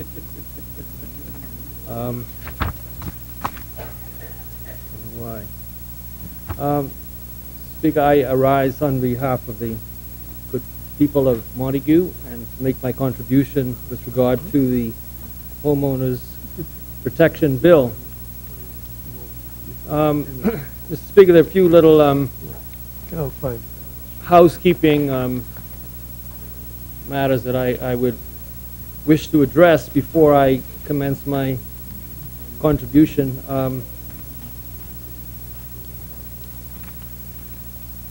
With regard to section 4D of the bill, there's a the section says the actions the mortgagor must take by a stated time to cure the breach and avoid foreclosure and sale of the mortgaged property. I realize it's no big issue, but foreclosure and sale are two different things. So I would have thought that it was intended that instead of and, you would provide or, but I would leave that up to members opposite. And in section 9(2), subsection 2, it refers to an order under subsection 1 shall not be made unless the mortgagor satisfies the court and the following conditions exist in relation to him. Now, they're talking about conditions, so it is suggesting that each of the subparagraphs A, B, and C must be complied with, although they do at the end of subclause B talk of or C. So I would suggest that they include something to the effect in 2 that they talk about the following conditions exist or any of them are added. In Section 9(3). In the fourth line, they talk about unpaid balance of the mortgaged. So I think there's an extra D on the end of mortgaged. So I think it just intended to say of the mortgage.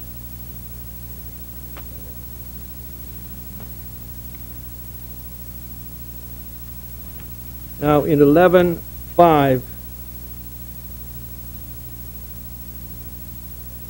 there's a clause states that prior to the mortgagee accepting an offer to purchase the mortgaged property under this section, the mortgagor may make an offer to purchase the said mortgaged property at the market rate. Now, I'm somewhat confused by that clause. So that is saying that the person who owns the property, obviously they're in arrears, that he can make an offer to purchase the property at the market rate. I don't see that that really makes sense. I mean, are we saying that the market rate is less than what he owes on the mortgage? I mean, obviously, if he's in a position to purchase the property, then what has he got to buy? Why does he have to buy it at the market rate? Pay off the mortgage.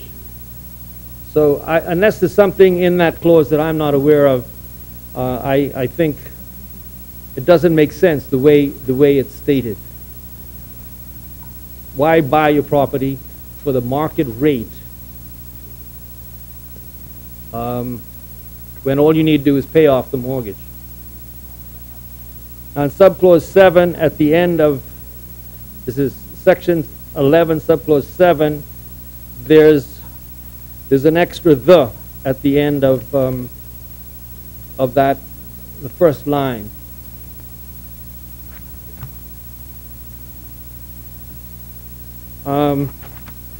In section 12(1)(c), it states that a company beneficial owned by a director. So I'm sure they intended to say beneficially owned.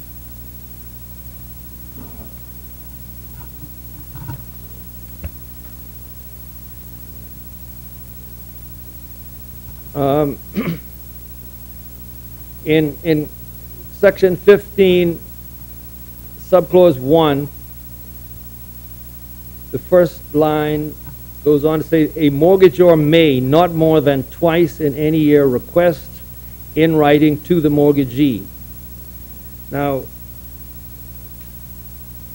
I think there's rather careless wording there. I mean, I think what they really want to say, I mean, while we understand what they're trying to say, I think that they should say a mortgagor may not more than twice in any year request the mortgagee in writing to furnish him, rather than the way it is written.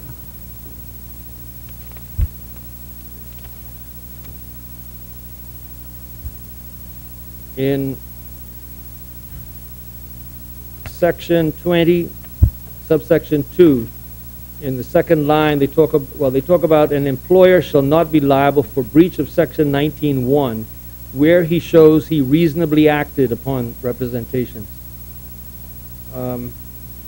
I would have thought they intended to say that shows he acted reasonably rather than reasonably acted. But anyway, that's perhaps small things, but I think that's the way it would be better written.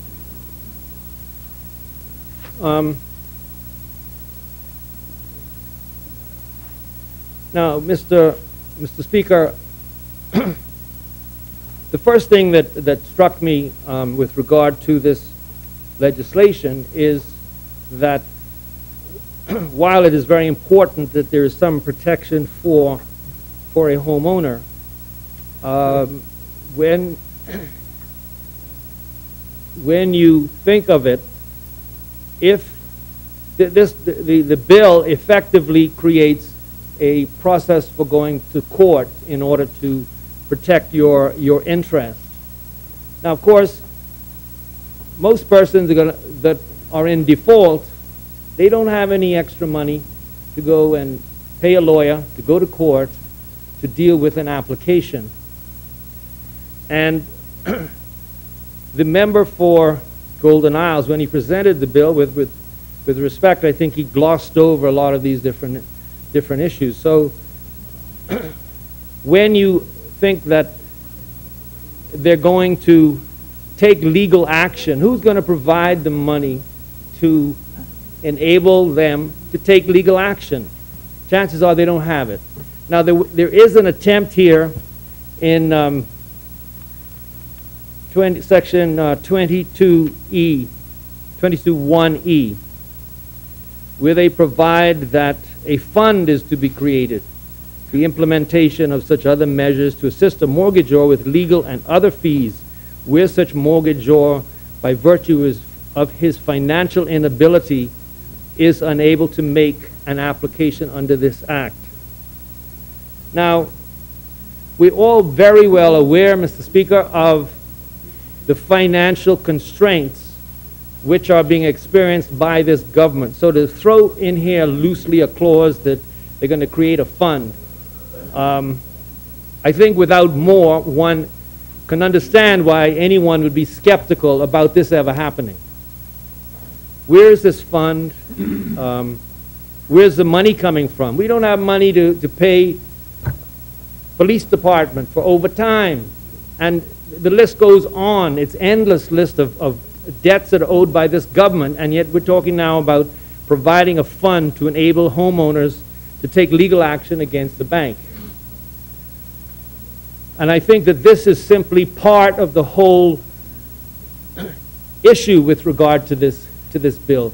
This, Mr. Speaker, is really a smokescreen. That's basically all that we're dealing with here. It's wonderful to talk about providing legal protection for homeowners when they have financial difficulties. But the fact is, this bill does not really provide anything of any significance. To start off with, as I say, you need money to take action, and I would doubt the ability of the government to provide the necessary funds. Another concern, of course, is also the question of court action. How quickly does one get into court? Well, we don't have to have a lengthy conversation here about how difficult it is to get into court now, and to think you might introduce a whole batch of litigation trying to protect homeowners. You can't get into court now.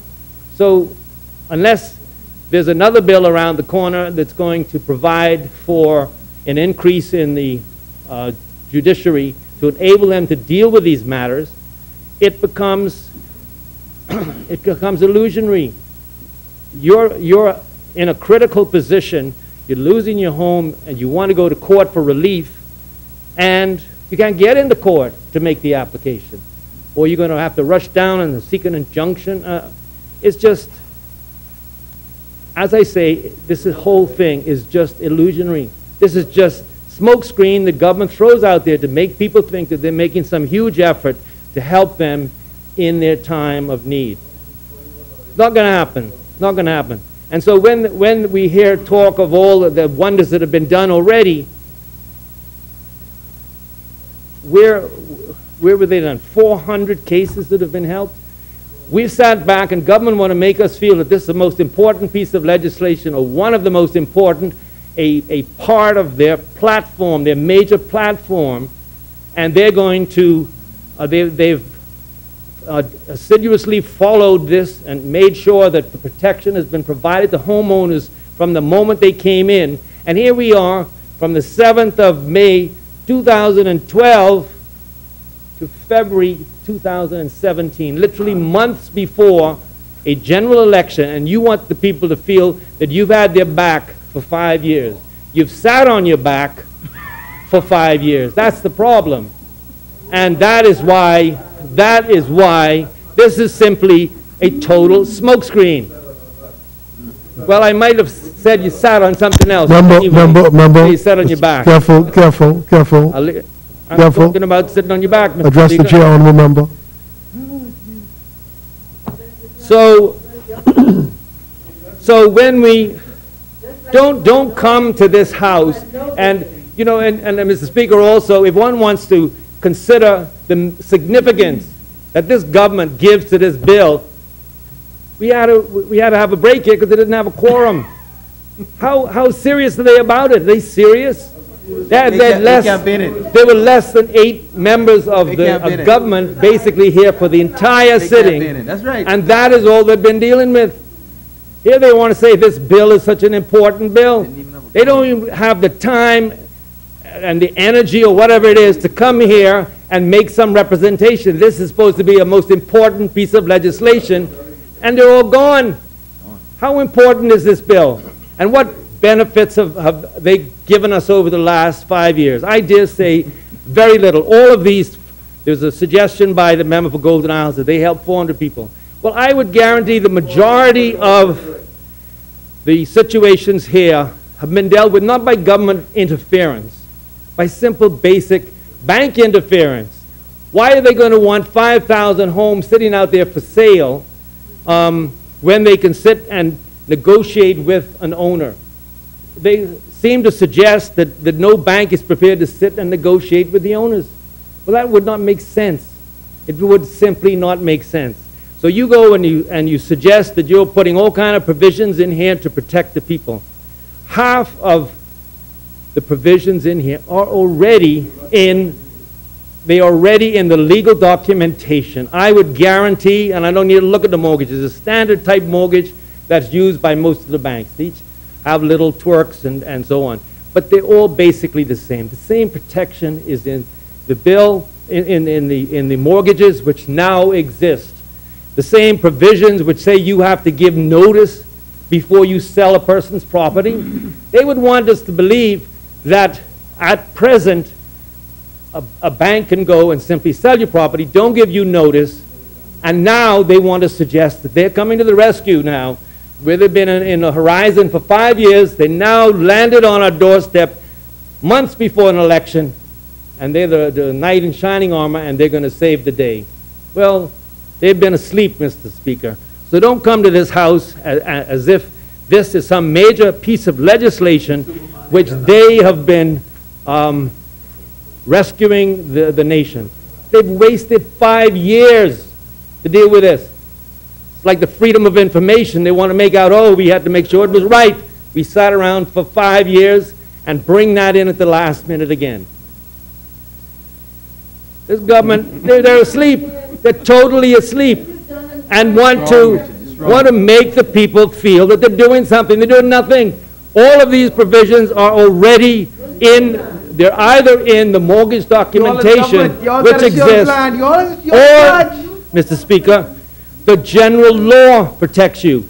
You cannot go out now and simply sell somebody's property without making an effort to get the best price, to sell it for market value. That's the law now. It's written in the law. The common law has created a basis on which you have to make sure that you sell the property for proper value.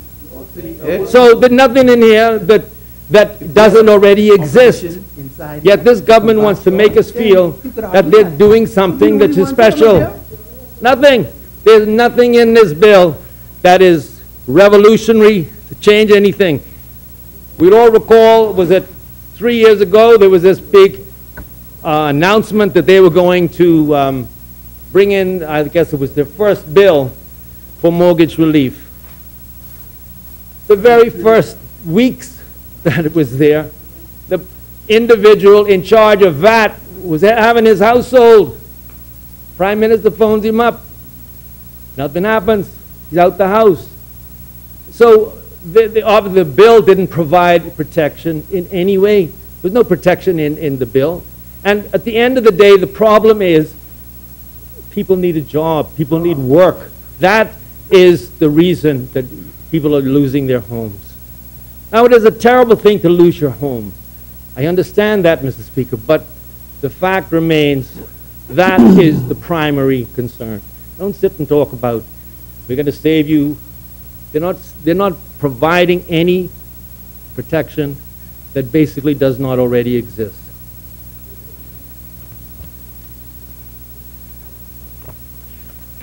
So when we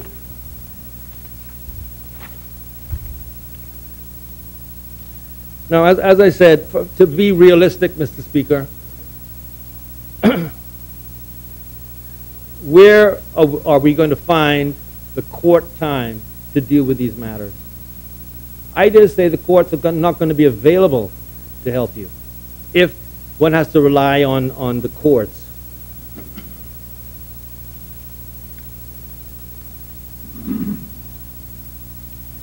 Now, they have, I mean, they throw in a provision here which suggests power of court to grant relief.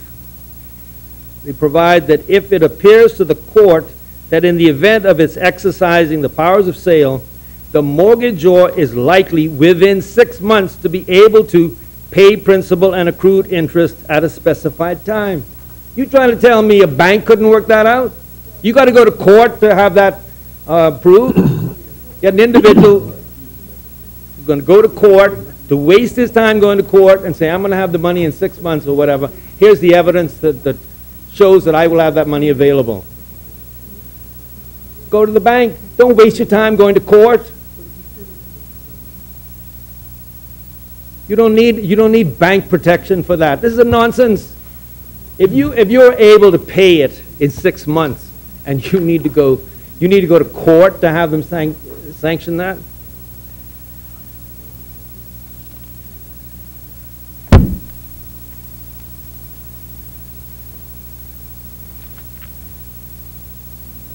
Now, under Section 9.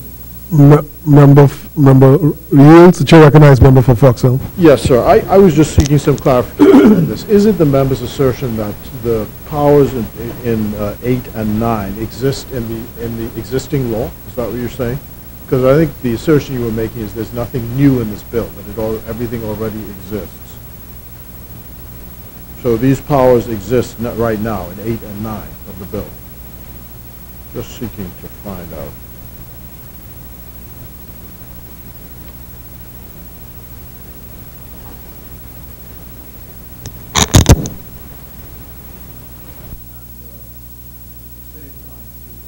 Clause 12, is this in the existing law where there's a power prohibition against sale to related parties? Is that in the existing law?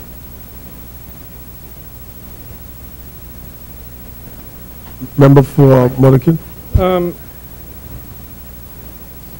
sure you don't want to spend the House time dealing with the legal issues such as this, but there's no specific prohibition.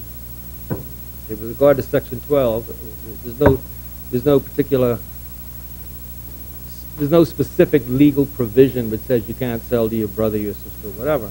But in general common law, that would be regarded as improper. And so you would have the right to go to court and challenge it, to challenge the sale.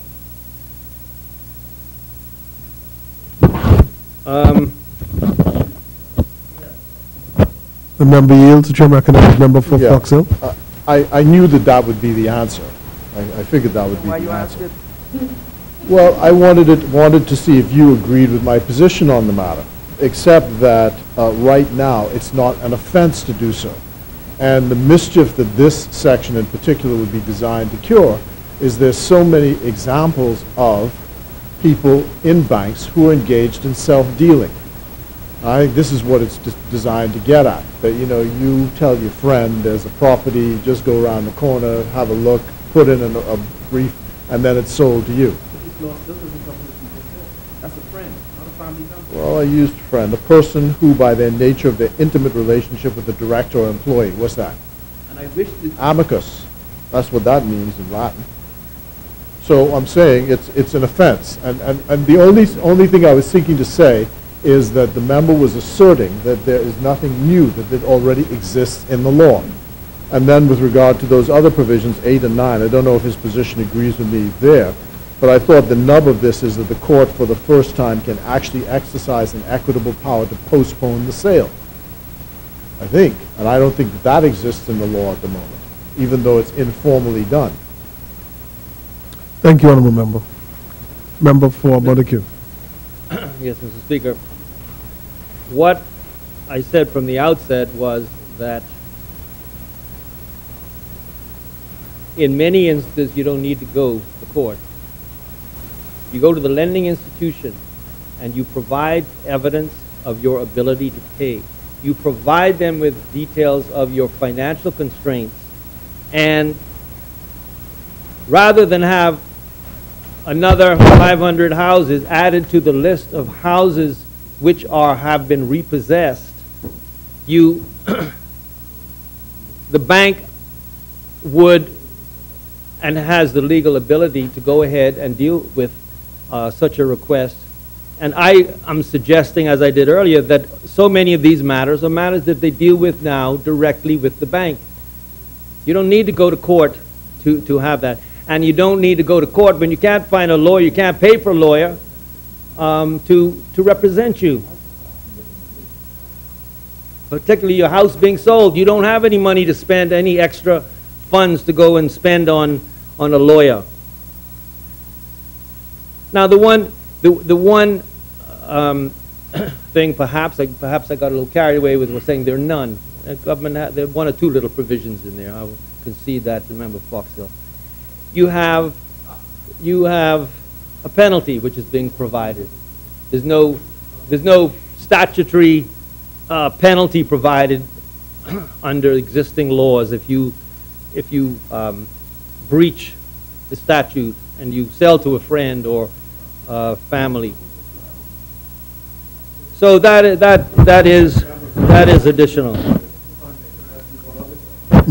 Member Yields, member for Foxhill. You see, what I was saying is the nub of this, as I understand it, is for the first time the court is able to exercise a jurisdiction to set conditions. For example, if you look at 9.4, at any time while an order granted pursuant to this section is in effect, the court may, on application by the mortgagee or mortgagor, vary the conditions of postponement and impose such further conditions as the court considers necessary. I don't think that's a provision which exists now. So the court can say, well, yeah, I hear what you say, so on and so forth, but here's the conditions I'll attach. And I'll give you the example. You know, in my constituency, I wrote the Royal Bank of Canada, and I asked them, how is it that these people have been in their houses for 15 years, so they can't pay. You decide to kick them out. You have no market to sell the house to. And I said, 10 months from now, the house will be empty, the grass will be growing up around the thing, people will be vandalizing the house. What is the point of that? Instead of just giving them a $500 rent, say you keep the house until we can put it on the market. No, they won't do that. But I think this would allow a court to intervene. And I think that's what it's designed to do, to put some humanity into business practices. You know, the Pope says capitalism without a conscience is no good. Thank you, Honourable Member. Member for Montague.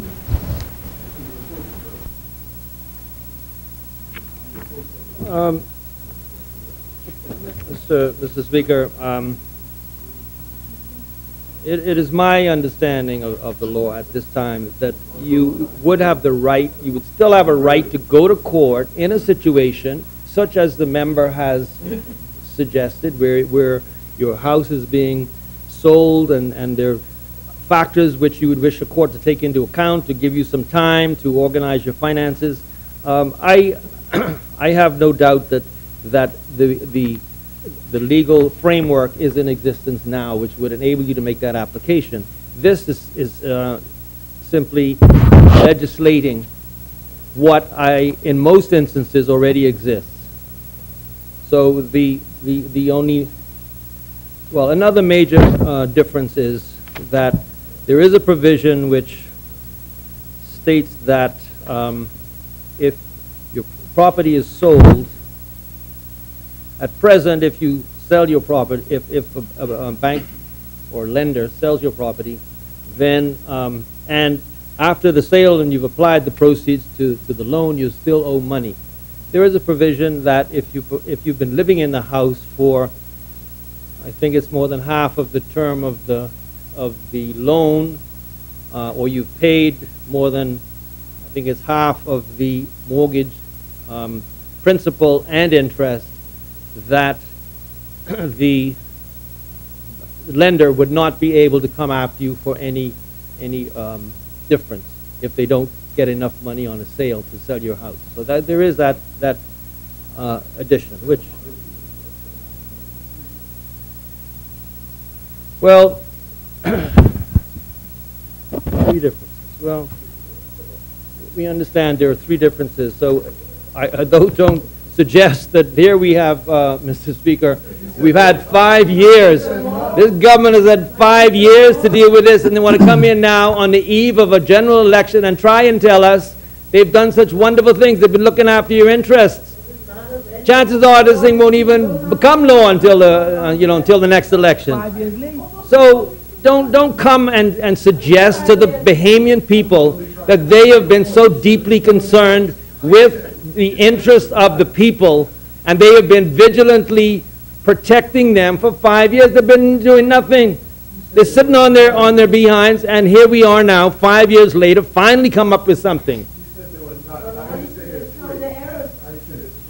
Well, if the member for Fox Hill is happy that there have been 3 additions to the existing legislation, then that's wonderful. But there's certainly nothing along the lines of what they're suggesting that they have brought to the country since 7th of May 2012.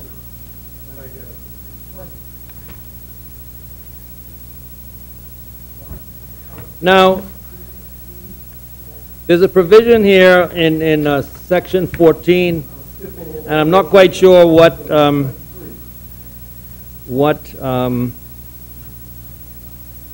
government's intention was, but they provide that where a mortgagee in section 14, where a mortgagee sells a property under power of sale contained in the mortgage agreement within 5 years of the date on which the last advance was made, the mortgagee shall be exempt from paying 50% of any sum due and owing under the Stamp Act on the sale of such property. Now, while they're providing for the protection of the borrower in exempting them from payment of 50% of the stamp duty, they of course haven't touched on the question of VAT. And the dreaded VAT seems to hang over everything. So by a reference only to the Stamp Act, I am assuming that the same thing does not apply with regard to VAT. So you're still paying VAT, and of course VAT is the most significant part of the stamp duty VAT that you pay on the sale of property over $100,000.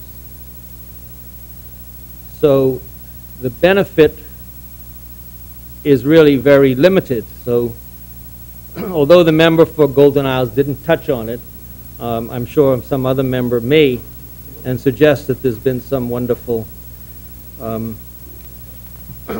position adopted by the government in exempting the stamp duty. But it's really the VAT that you're worried about. And so you know about the VAT. That's where your VAT went. So we're gonna still get your VAT, so you won't have to worry about that. On clause 14.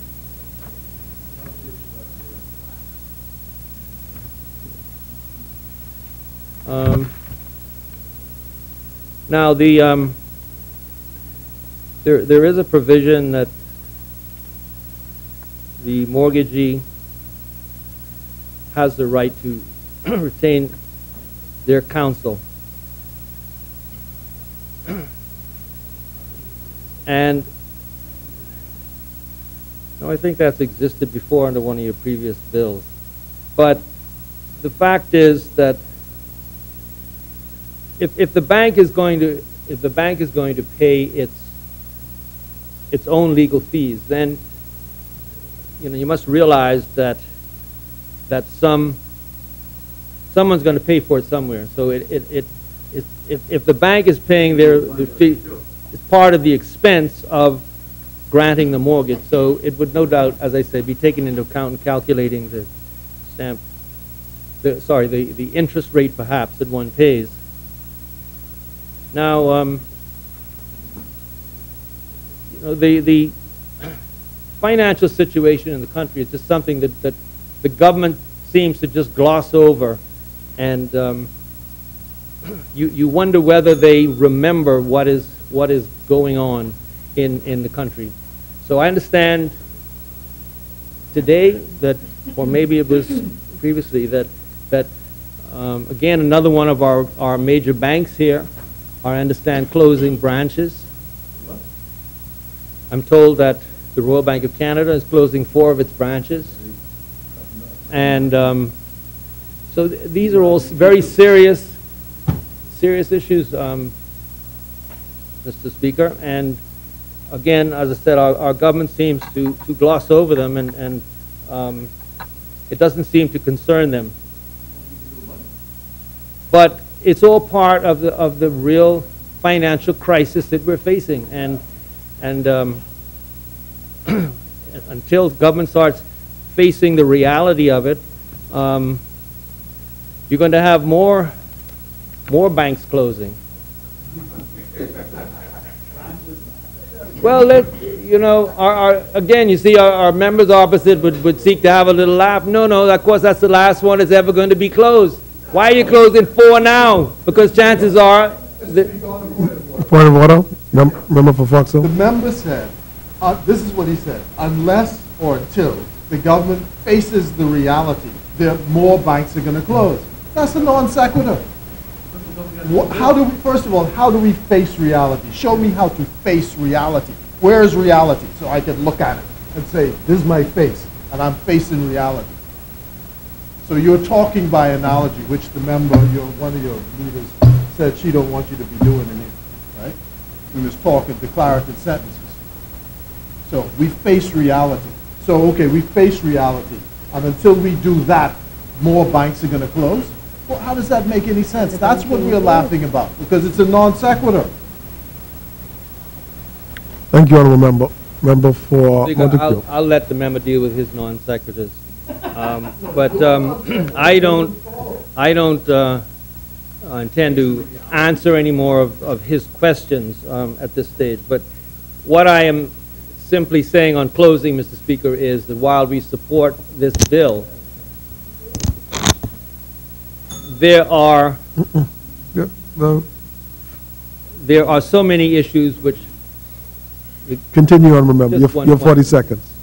As I've said from the outset, Mr. Speaker, first of all, the government really has not shown any real urgency or any real deep involvement in this, and that's demonstrated by the fact that we've got 8 of them sitting in here throughout this whole procedure, and yet they want to suggest to the Bahamian people that they're so deeply concerned about their interests that they are bringing this legislation forward, the legislation that they bring in the 11th hour, like much of what we have been faced with in this country since they have been the government since 2012.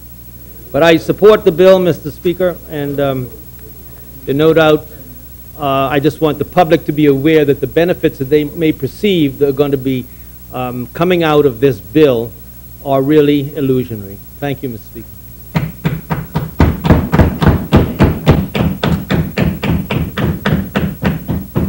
Thank you, honourable member. As many?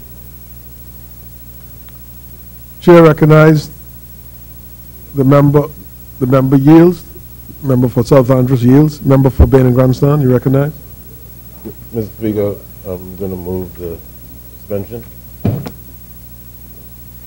I move the House suspends until 10 a.m. on Wednesday, the 8th of March. Mr. Speaker.